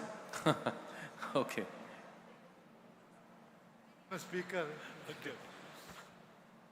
Look, it's a very good thing if youth is aspiring for higher things. They should, they must aspire. But as I said, all of us, whether in opposition or the ruling party, in our own ways, in some states, we are sometimes in the ruling party, sometimes not. We're all trying to see that our growth rate goes up we grow at a higher growth rate so that industry create more jobs for our youth and move more people from agriculture to industry and service sector. True. But maybe we are succeeding, maybe we are not. True. Thank you. Shehzad ji would like to add? जहाँ तक मैं इनका सवाल समझ पाया, ये युवाओं की प्रतिभागिता राजनीति के विषय में बोल रहे थे। देखिए, ऐसा है कि मुझे लगता है सबसे महत्वपूर्ण ये है कि युवाओं के लिए परफॉर्मेंस के आधार पर, ना कि परिवार के आधार पर तय किया जाए कि उनको क्या जगह मिल सकती है राजनीति में। यदि परफॉर्मेंस बैरोमीटर होगा, ना कि किस परिवार से आप आते हैं, तो मुझे लगता है युवाओं के लिए और दरवाजे खुलेंगे। हमारी भारतीय जनता पार्टी में कोई भी अध्यक्ष किसी का बेटा नहीं, ना किसी का बेटा ऑटोमेटिकली अध्यक्ष बन सकता है। इसीलिए ये पार्टी कार्यकर्ताओं की पार्टी है। हमारे राजस्थान के मुख्यमंत्री भी एक कार्यकर्ता थे परसों तक और मुख्यमंत्री बन गए। तो मुझे लगता है कि अवसर देने के लिए युवाओं को परफॉर्मेंस के आधार पर, ना कि परिवार के आधार पर जांचना चाहिए। Thank you very much. The next question is coming from left-hand side podium. Khushi would like to ask the question. Khushi, please go ahead. Straight to your question, please.